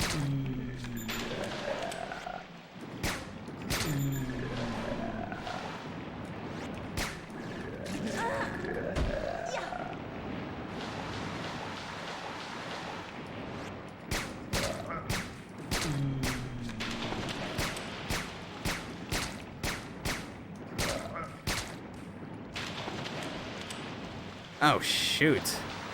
Actually, no bullets. Well, guess it's time to run.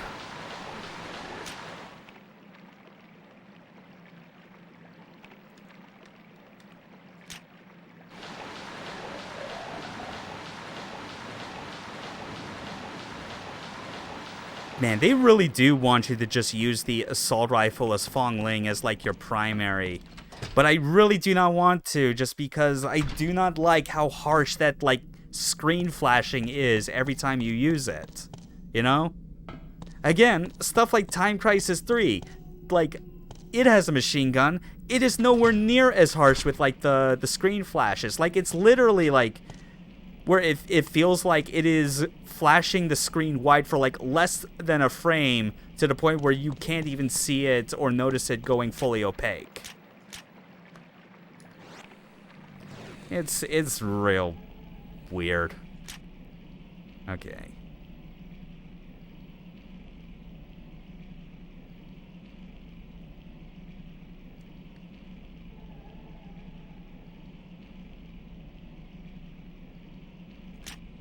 Okay.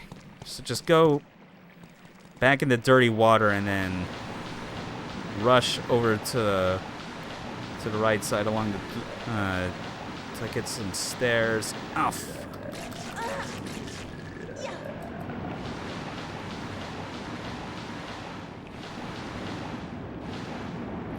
wow, that is so many zombies. What the hell? And my status is still fine, weirdly enough. It's even causing the frame rate to dip on occasion. Shows how well optimized this game is, but then again, it is made by Cavia.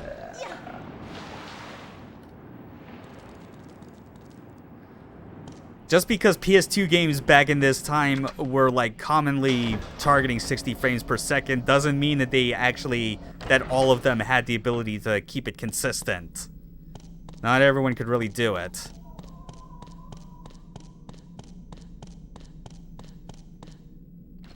Yeah, no problem.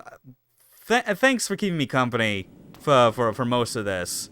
You have a good evening. I'll be just rushing through the rest of this. You take care as well.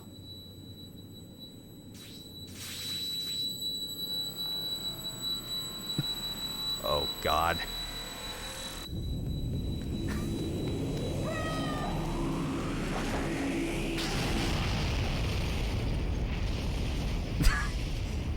Yeah, this is the most elaborate setup for, like, a laser satellite. Just a bunch of beams converging all on one.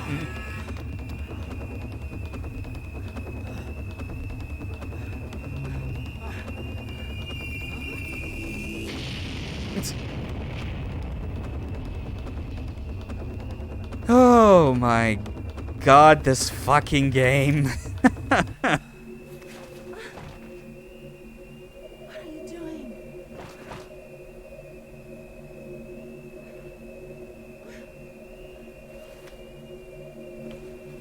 Oh, I see. Fucking tracking chip in her left arm.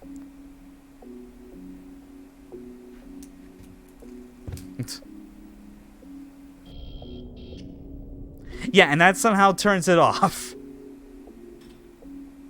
The government seems to care an awful lot about where you are. Not even their best agent, which makes you expendable. What are you going to do? I'll continue my mission. Morpheus will live up to his end of the deal, even if we pay. But the people of China are still in danger.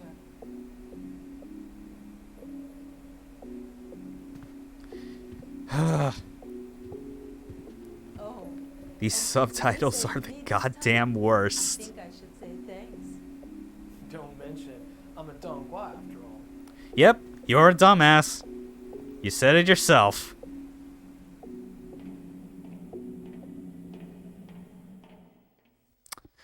Back to Bruce. Hopefully with some rooms that are less annoying than those goddamn sewers. Oh yeah, still no map. But that's okay, because as this is a new area, they naturally have a fucking storeroom for us to save in. You really do start to notice a pattern with this fucking game as soon as you get off the goddamn ship. Like, they completely lost interest in having, like, a fully fleshed out, like, singular area that you could explore to the same degree as, like, the Spencer State, you know? And now it's, like, starting to devolve into, like level by level, go from place to place.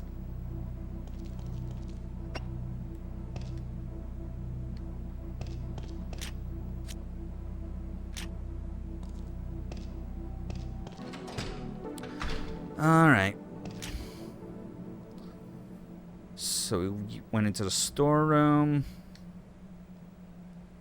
Okay, yeah, just double checking with like the walkthrough. Of course, like the way that they describe these rooms, because they don't have other names, literally describes it by shape. So I'm in the eye-shaped room. because this looks like the letter I, and now I have to go into, like, the room that looks like an upside-down T.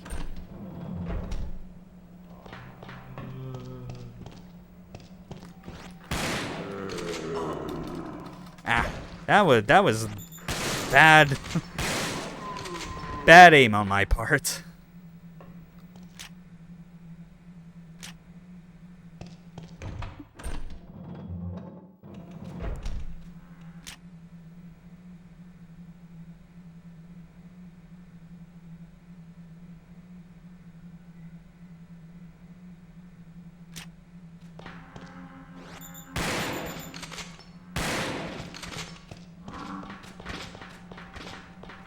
Yeah, it's like, geez, the weird knockoff Silent Hill feel of this game is feeling more and more apparent here with how dark these corridors are.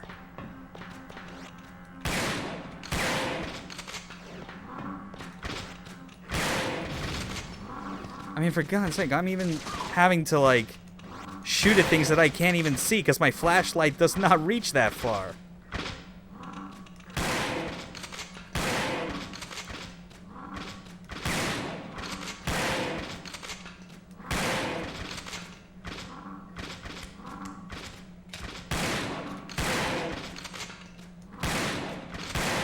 Are these fuckers even gonna die? What the hell?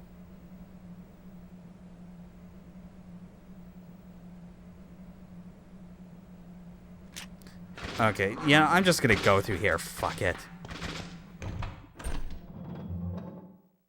Okay, so... Oh great! Zombies that are on fire! With exploding boxes. How did those not explode on their own anyway? Like, this hallway is fucking flammable.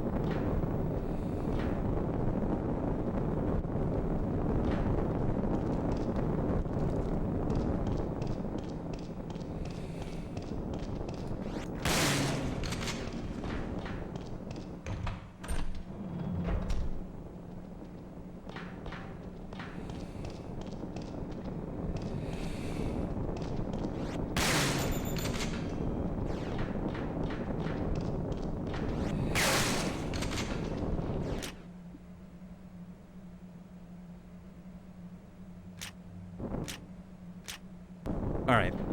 A lift. That's where we need to go. Yeah, this really is weird. Like, this is literally a mediocre Resident Evil with Silent Hill, like bad Silent Hill, like level design sensibilities. Just getting lost in dark hallways until you find your way around with a goddamn, like, with the right door.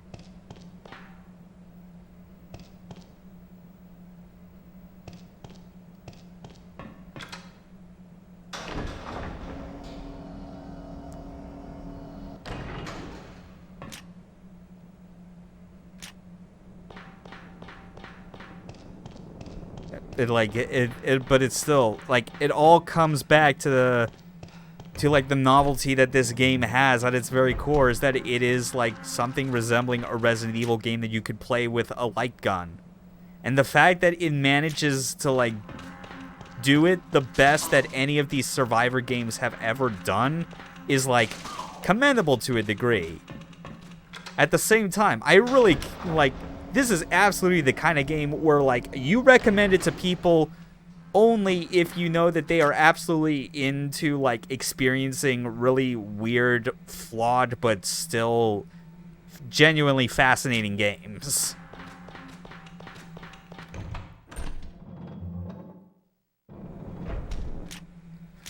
Run forward and turn left.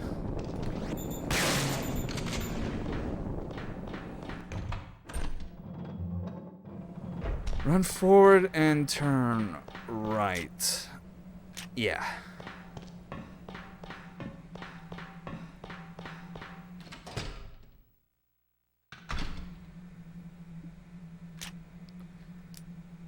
I feel like I'm gonna... Yeah, because the walkthrough's saying that there's, like, a second boss coming up, so I'm definitely needing to arm myself properly for this.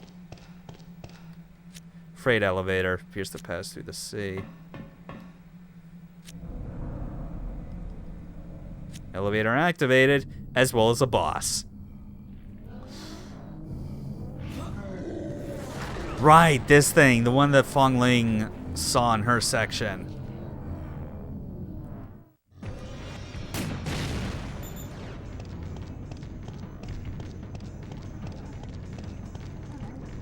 Hold on, I need to double check actually.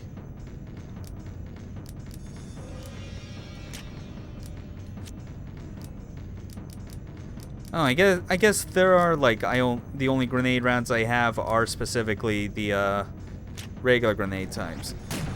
What the fuck is that run?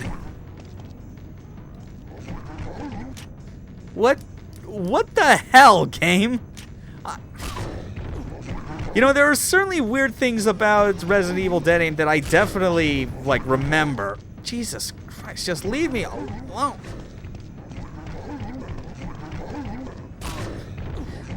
Just like that stupid ass run.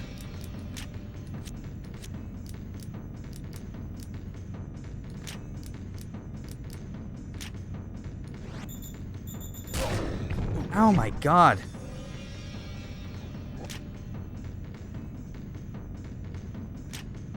He is on my ass constantly.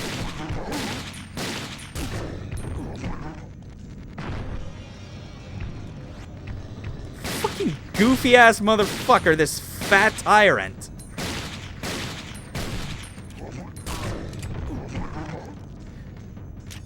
Yeah, and it is like the thing that you're expected to do is to just like take your hits and heal. Cause look at how fat this is. You think he would be slow, but no, he's able to like catch up to you in an instant.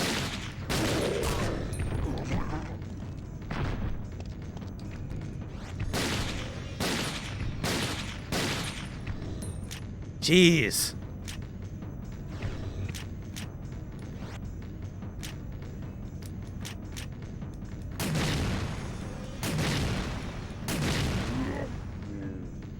There. What an asshole.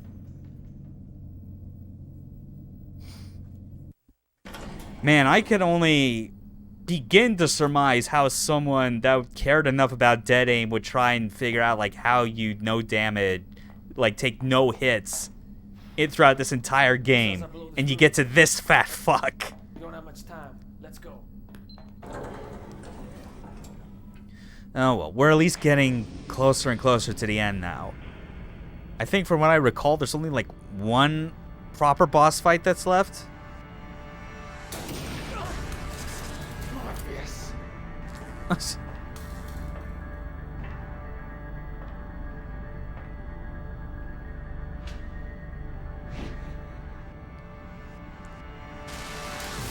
Someone literally approved this design. We really cannot stress enough. Just someone had to come up with this design, and then someone had to greenlight and approve it. That this was somehow okay for the series.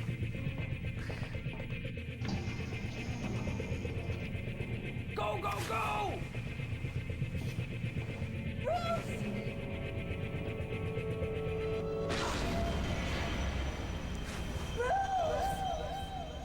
Bye, Bruce.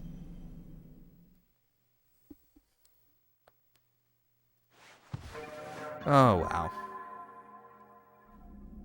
It is insane just how much you're like switching back and forth between these characters. Like, yeah, obviously like a character switch off is something that you're always like bound to have in a Resident Evil game, like especially in the classic sense, you know? They have it for at least like one character, but the idea just seems of it being done this much seems a bit whack as far as like maintaining any sort of decent pacing. Especially when this game seems very anxious to get to the very end.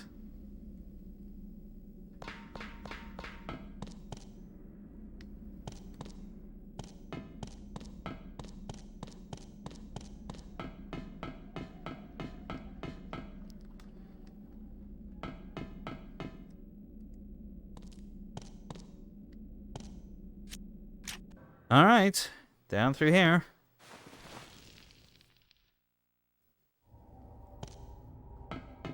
Actually, I'm starting to wonder if I completely missed the map that I was supposed to pick up. Oh, who cares?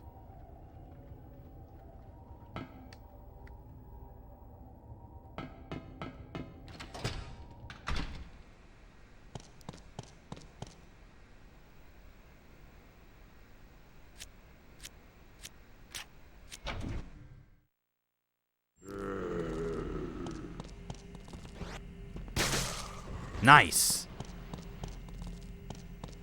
One shot.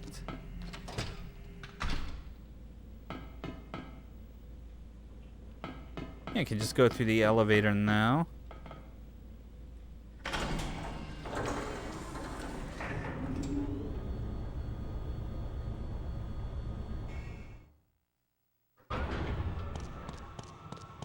Now at the heart of the Umbrella Lab. And that's it for this, like for this Fong Ling section. Because everything just keeps getting shorter and shorter. That's just how this game goes.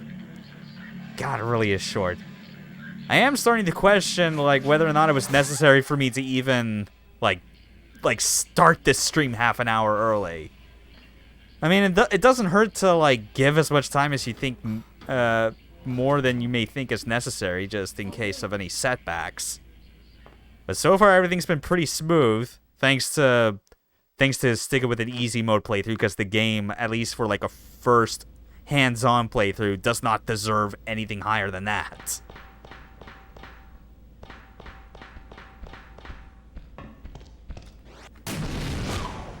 Oh, that's right. I still had the fucking...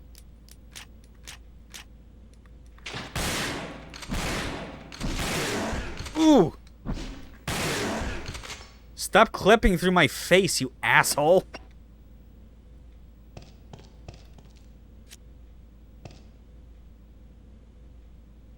Voice recognition. Great.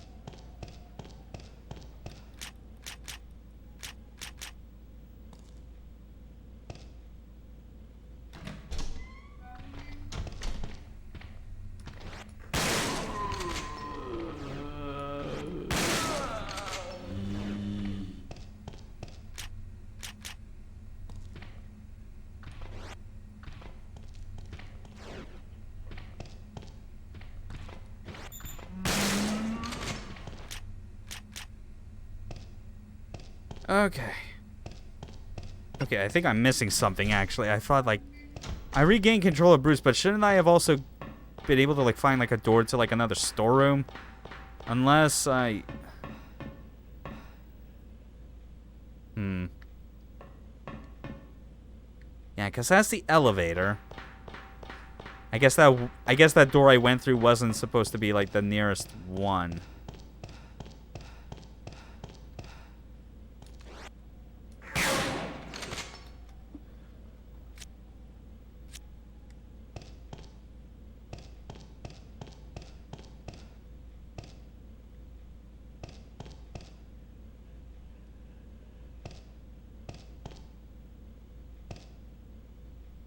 Wait, hold on. Was there like a...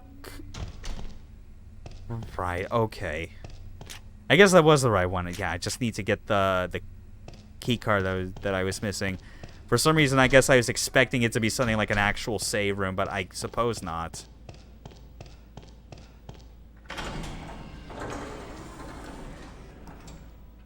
Go up to 3rd floor.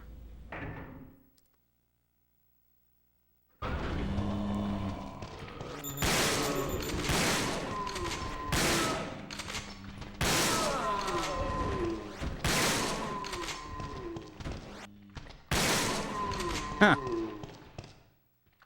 God, these things are such chumps. When you got a shotgun with so much ammo and a light gun to actually aim the damn thing.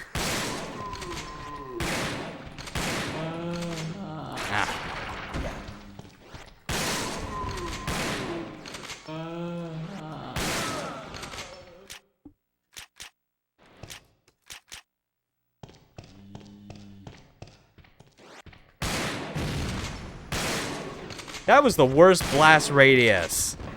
That disappointed me. Shame on you, game. Shame on you.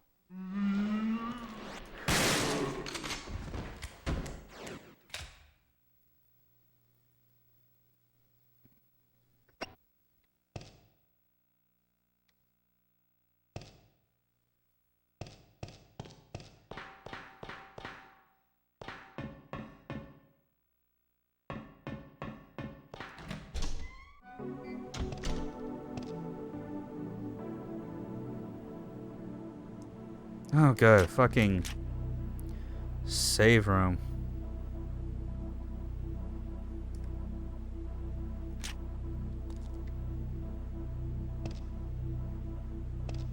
Still no map, though. Really not as particularly fond of, like, this Silent Hill style of, like, of map access where it is explicitly tied to you fucking, like, picking up an in-world map item.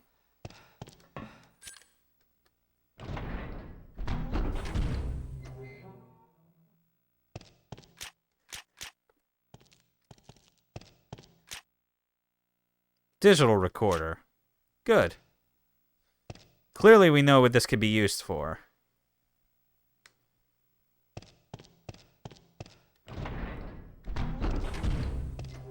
Yeah, this really is just Resident Evil with Silent Hill style map progression and exploration. And like, despite being like a combination of aspects from two different popular survival horror series, boy, it sure does not accomplish like amazingly on either of those fronts.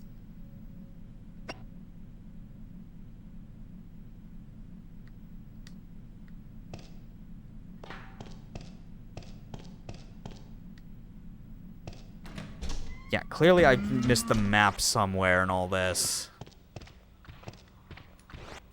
Unless it's something where it's on the fucking wall here that I like in the main hallway that I completely missed.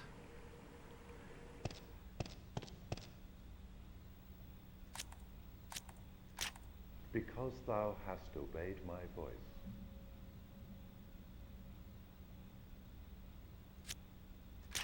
Yep, gotta record his voice to use on the voice lock.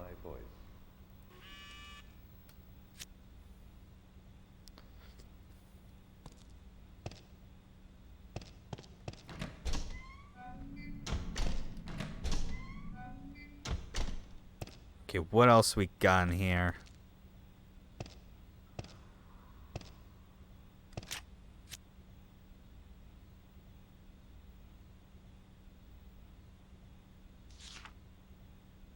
Halberd.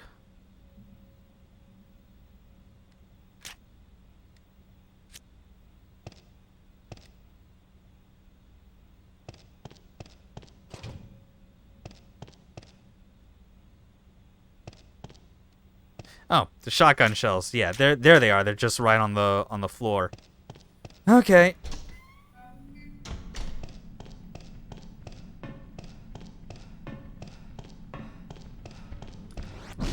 Ooh.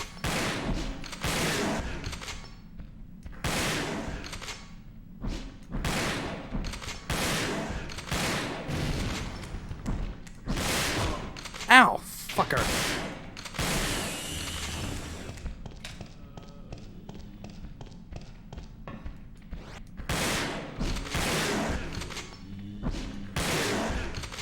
I can see how if I was playing this game on normal, the shotgun would seem like something that is, like, absolutely best reserved for just the hunters. Because you need that stopping power with how they move around and attack. Orders from Morpheus, yada yada. Oh yeah. In case we went about these rooms in a completely different order.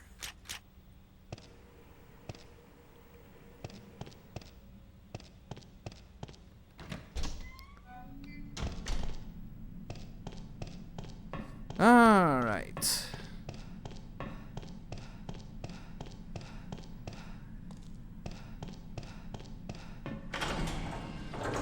Alright, back to the first floor. I swear to God, if I miss the map somewhere on the wall in that room, I'm just gonna have a conniption.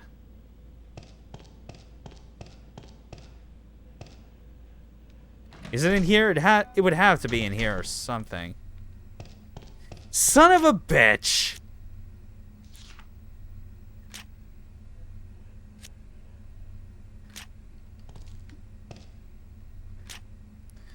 Yeah, there it was all this time. Just down the one corner of that fucking storeroom I didn't think to check. Because thou hast obeyed my voice.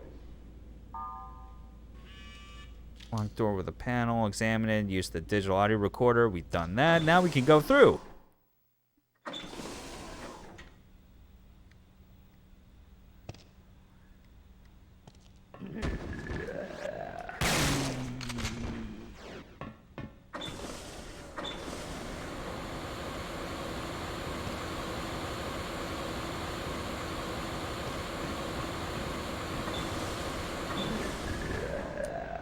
Okay.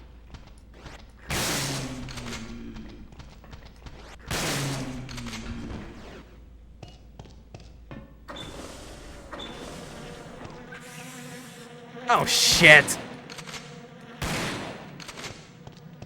Oh, well. There's no enemy that, like, a good shotgun can't solve in this instance.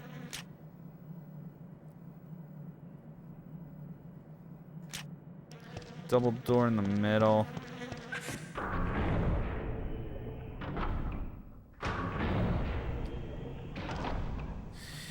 Oh, boy. Got another boss coming up.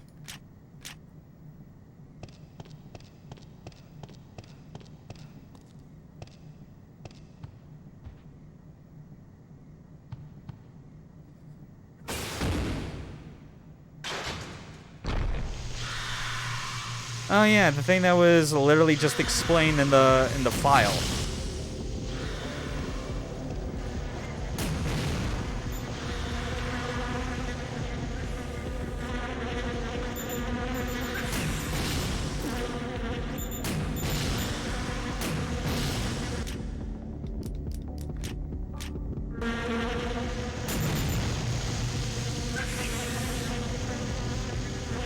Okay, come on.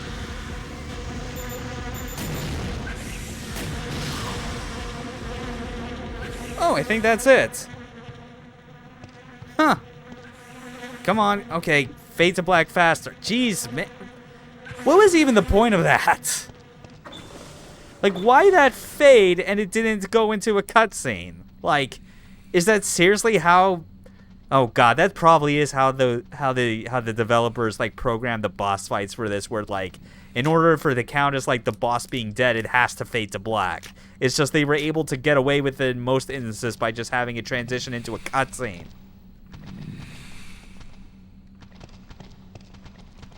Jeez, man, this game. Charged particle rifle. Yeah, fuck yes, we're taking that. No, I am not going to use it yet. Not until we get to Morpheus.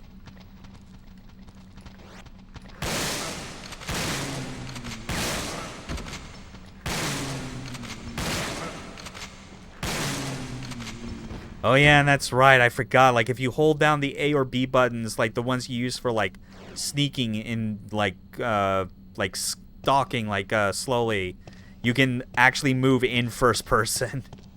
Just kind of weird.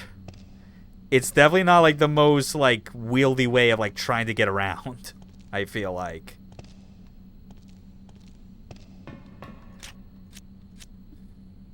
Backyard key.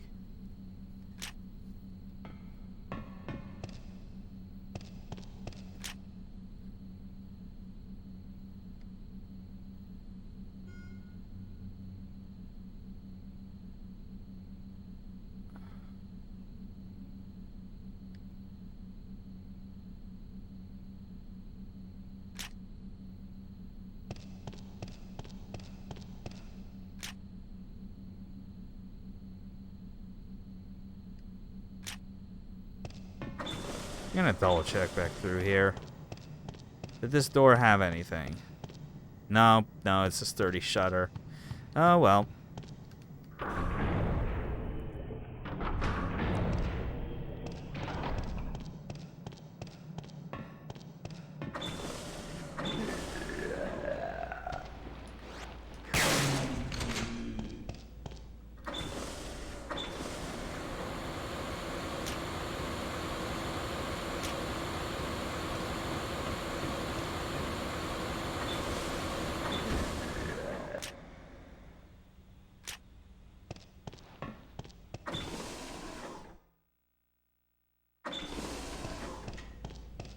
Yeah, that's right. Yeah, because of the key that goes to like this padlock. Duh.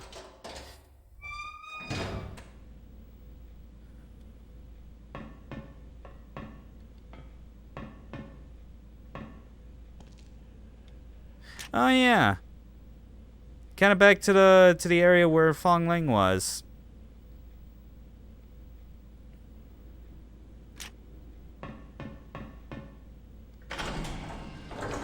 Going up.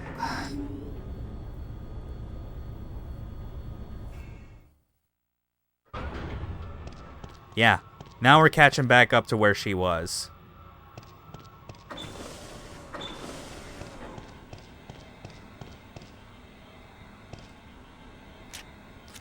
Journal. Thoughts on my kingdom. Little powers and Eric. Oh, jeez. Were they... Okay, were they seriously thinking, like, that... Like, were they already sowing the seeds of, like, where the source, like, the material used for the progenitor virus was coming from? Because that was the whole thing with RE5 being in Africa, that you have that one room you go to with, like, the field of like specific flowers that are used as the basis for the progenitor and like later T virus.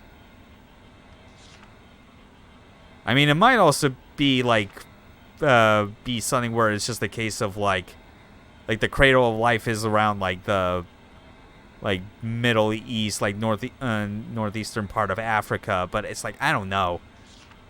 I could just be reading too much into it. This is Resident Evil lore, after all.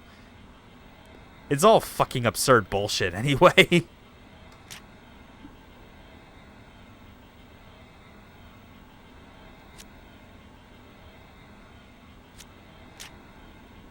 Okay.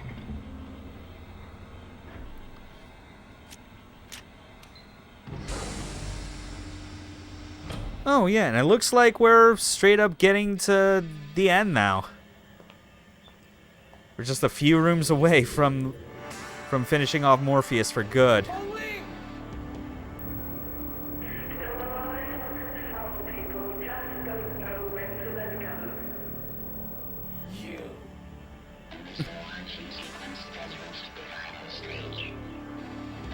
Oh.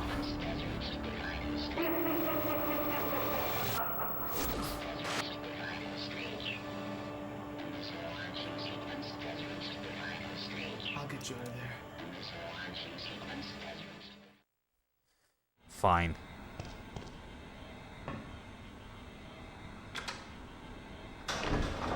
Ugh, really looking forward for this to be done now. I guess on the one hand, it's like, that means like it will have taken us, what, 2.5 hours to get through this game? I feel like that's like a perfectly fine amount of time to spend on something as like middling as this game. It's a fascinating game, but it still doesn't change the fact that it is mid all to hell and back.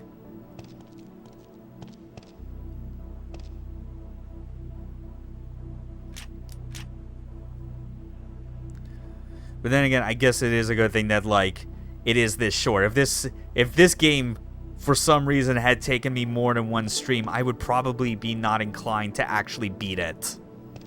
Like, that's what we're talking about here.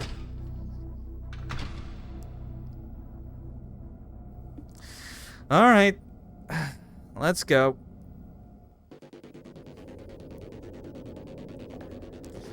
Oh, well, look at that. It is actually keeping track of, like, the current weapon I have equipped for this scene.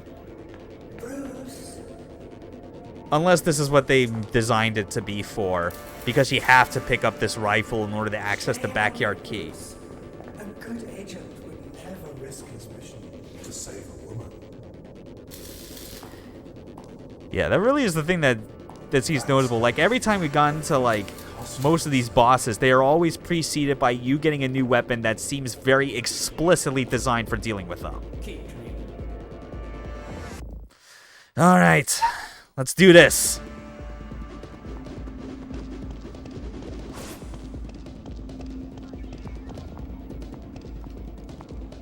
Where are you?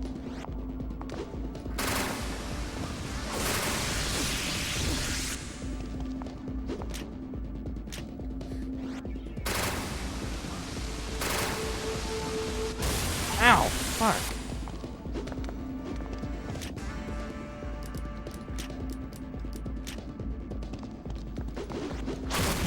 Oh, fuck.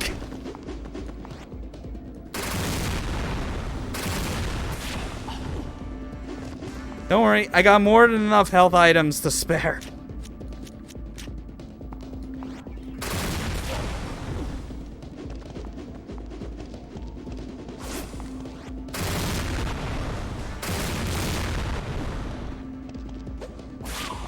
Ow, fucker.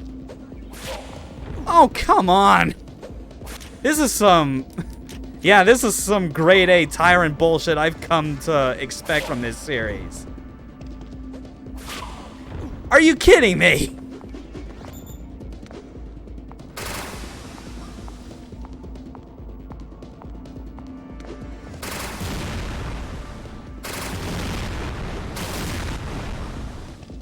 God, that fucking...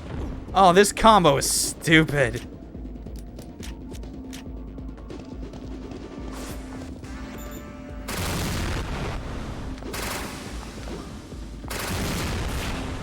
But yeah, I can absolutely see. This would be like... If it wasn't for all the other bosses, this would probably be the one that would immediately cement how absolutely bad this is without a light gun. Oh?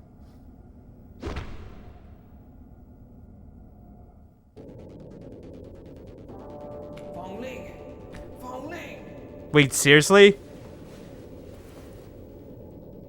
Morpheus didn't fall down. Like, what was the through line to this? God, oh, man. Yeah, it's not surprising that this would be, like, near the end of the game, because I, like, completely blanked on, like, just the passage of time and sequence of these fucking cutscenes.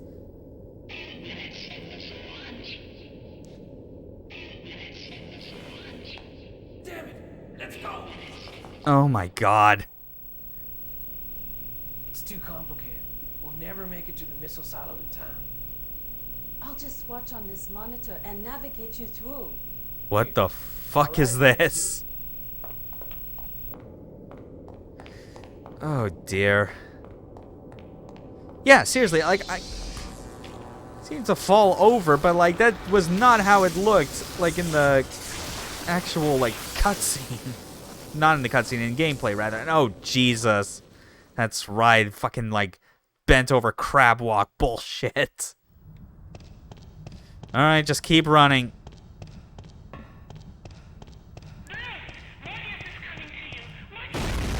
Yeah, I'm running. Jeez. Okay. Run down. Left. Forward, right, left, left.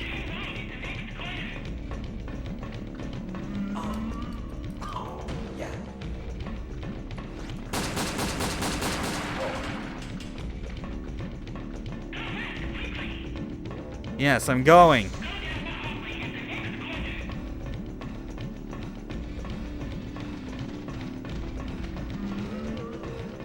Good, through here. All right.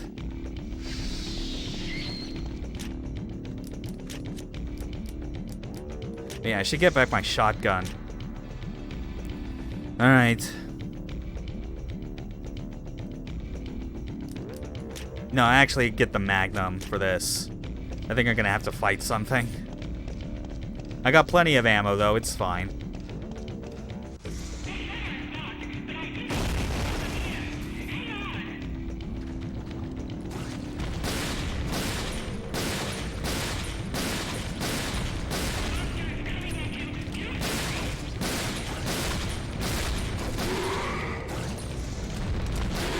Yeah, this is totally not at all like their own homage to the fucking final form of Birkin in RE2. Or the final form of Mundus at the end of DMC1. Which I guess makes enough sense. Considering both were directed by Cavia.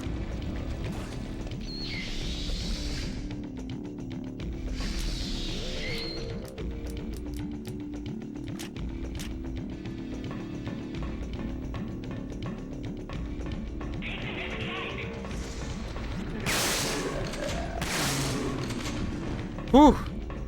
Nice one.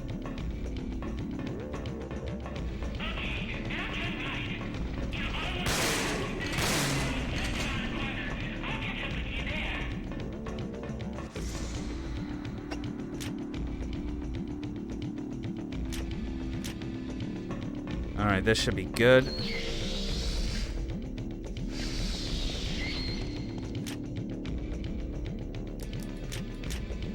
Yeah, how many Magnum bullets do I have? Okay, it's 7 plus in the chamber, plus those 3. I think that's it.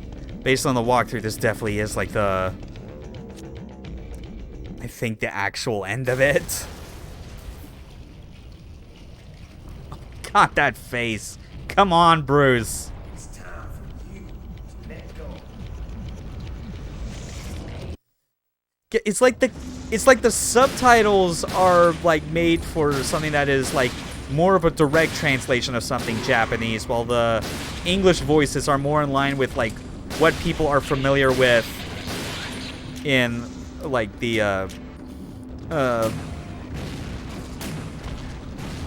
God, no. Battery must be dead. Fine. Alright, white flashes everywhere. Use up all the bullets. Oh, God. Oh, Jesus. Oh, fuck. Oh. That was painful.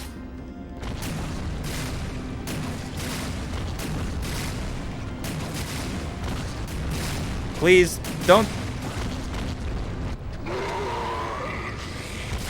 You fucking kidding me?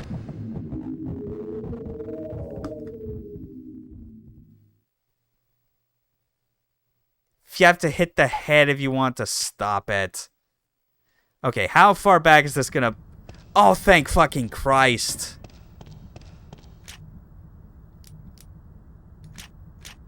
That was... I was not expecting to get a fucking death from all this. Yeah, okay, yeah, you do have to hit the head. Alright, fine, just go back through all these fucking instructions.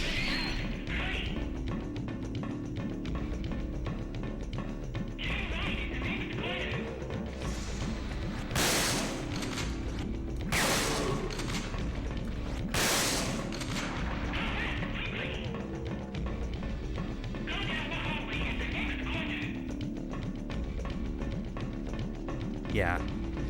It seemed real bullshit, but then again, I guess I wasn't 100% hitting. Oh, screw it.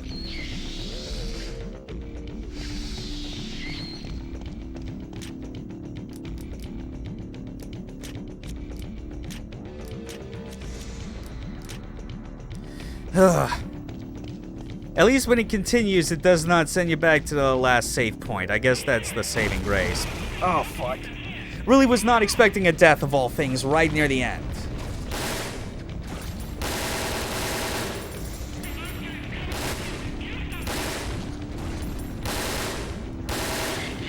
Yeah, just use the...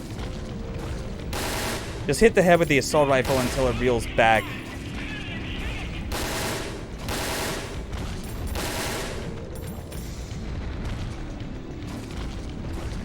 I mean, this concept in and of itself of hitting weak points is certainly novel for RE at the time, but then again, it's like Resident Evil 4 would eventually come out years later. and basically make that its entire gameplay loop and make it work.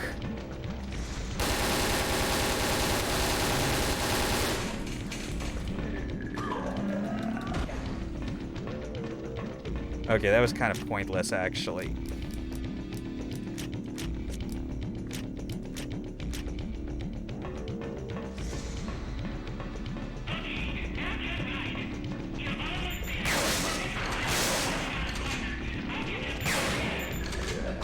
Oh, fucking get off, bastard.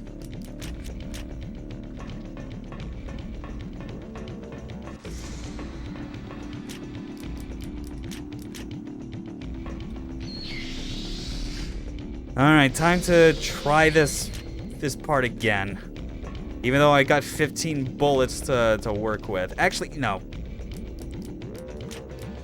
I got 7 in the chamber, plus 27 in reserve. So 34 bullets total.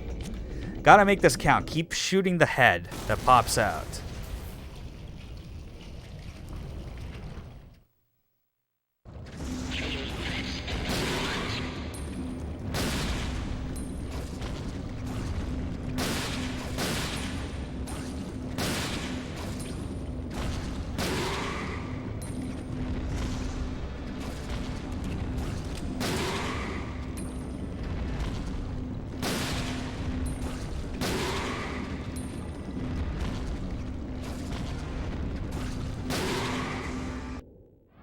Yeah.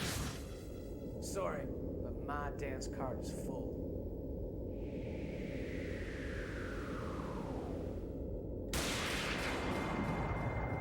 Wow, they somehow managed to make a killing CG shot even lamer than the end of RE0.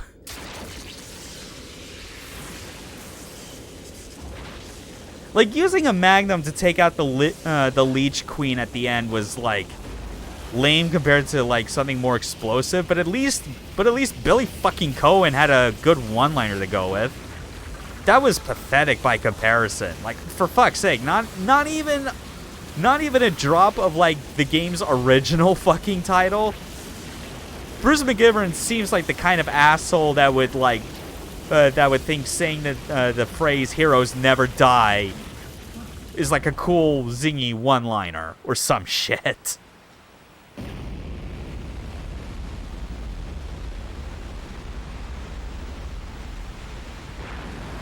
Oh my fucking god. Ugh.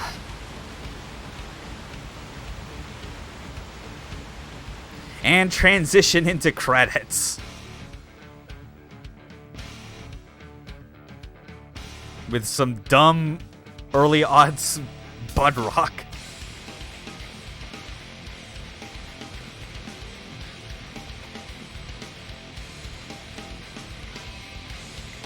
Oh man.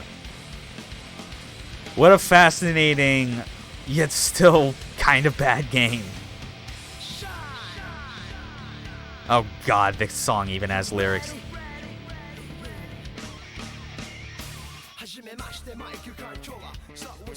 Oh my god, it's not just lyrics, it's Japanese lyrics. Fucking Japanese rap rock.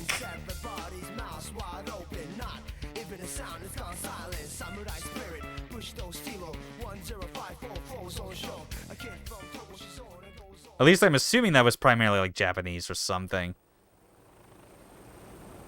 Oh wait, I think I might have accidentally skipped the credits. I was resting the GunCon 2 on my leg, and I think it nudged like the B button or something. Oh, who cares anyway? It at least gave us this cutscene. Wait, what is this?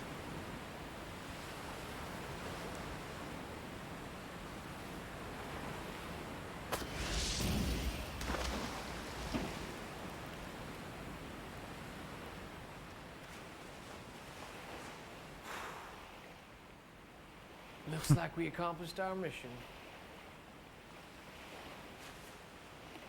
Fongling, come with me to America. There's nothing left for you in China.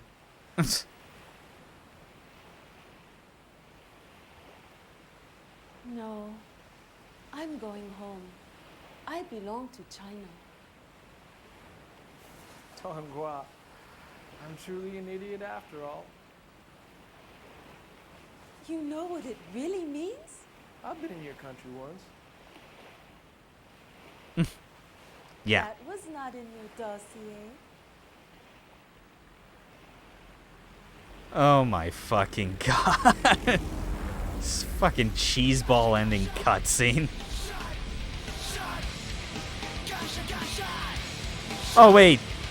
Oh no. Oh god, that's right. Like they interrupt their own credit sequence just to insert that little bullshit cutscene right there in the most inelegant way possible.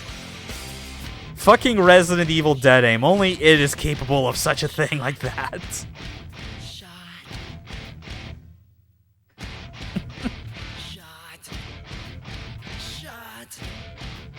Man. So I can't get enough though of like the novelty of playing this game with a light gun. I feel like that's gonna be a point that I just keep harping on to the end of my day, I feel, at this point. But it really does a lot to kind of help get you into playing through this game all the way at least once. Because the part where, obviously things with, the game's pacing, the level design, the way you go through things, just the fact that, the level design and progression goes off a fucking cliff once you leave the ship. And, the bosses kind of being, not even that great compared to classic RE standards, which is already its own specific brand of boss fights. But even with all that, when you're actually in combat, it's really says a lot just how much more it makes sense when you're playing this with a Gun-Con 2 and not a PS2 controller with an analog stick that handles the crosshair in a very shitty way. Rank A. Clear time, hour and 33 minutes. Oh yeah, that's right. I guess it's not counting the approximately hours of cutscenes. 209 kills, 120 critical hits. Rank A. Not bad. Yeah, I guess I'll save the clear data. Why not? I could technically go back through the game again, but as Fong Ling for the entire duration of it. Which I might as well load that up just to see. Oh wow, they changed the image on the title screen to reflect that you beat it.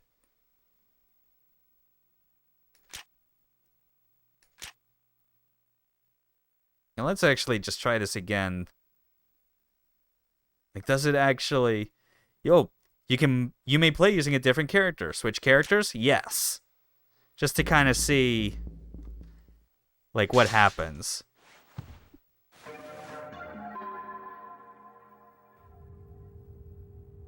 Okay. But does it have...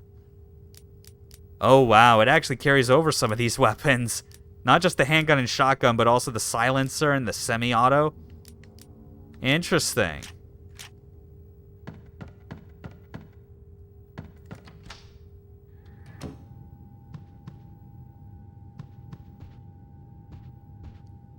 Yeah. Yeah, actually, I don't need to play anymore. Just showing that the game gives you the option to switch to Fong Ling and play as her for the whole game, which is only a cosmetic difference at the end of the day, because there's, no difference in, character stats or things like that. Ugh. But yeah, that was nice. That was nice still. It was another light gun game to get off of my list, at least for stuff to do on PS2. Well, I guess there's still Time Crisis 2 to do at some point, but I feel like I want to save that for, in the future, if I have, the space, if I'm able to get the space and money to set up, streaming, me and a buddy playing through Time Crisis 2 on individual PS2s. But that obviously is going to require, a whole lot of money to get the hardware and I-Link cable to make it work, as well as, adjusting the stream layout to accommodate both. Because I don't feel like if that were to happen, I do not feel at all like it would be worth it to try and squish down 2 separate feeds of Time Crisis 2 from different PS2s and fit them all into a 16:9 aspect ratio. I feel like I would need to extend that into ultra wide.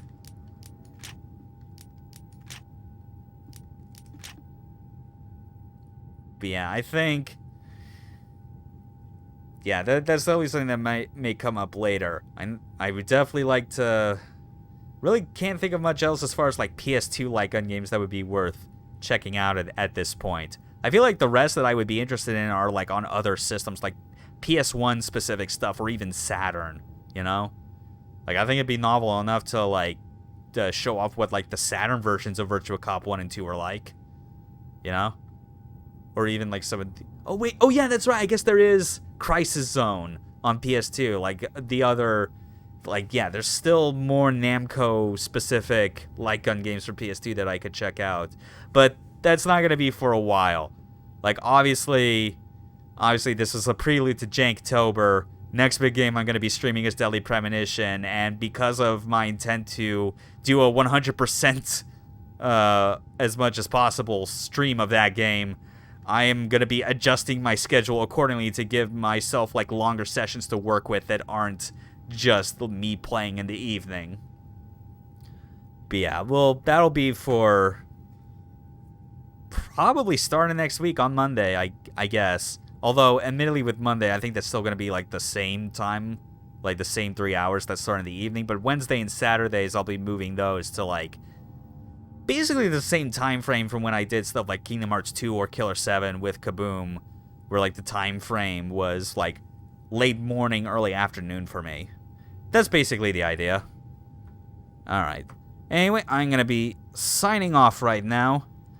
Thanks for the people that tuned in and are watching this VOD later, just to get an idea of, you know, how this game really is when you play it in ideal conditions and realize that, yeah, even being the best gun survivor game doesn't mean much in the grand scheme of the Resident Evil series. Okay. Have a good night. Later.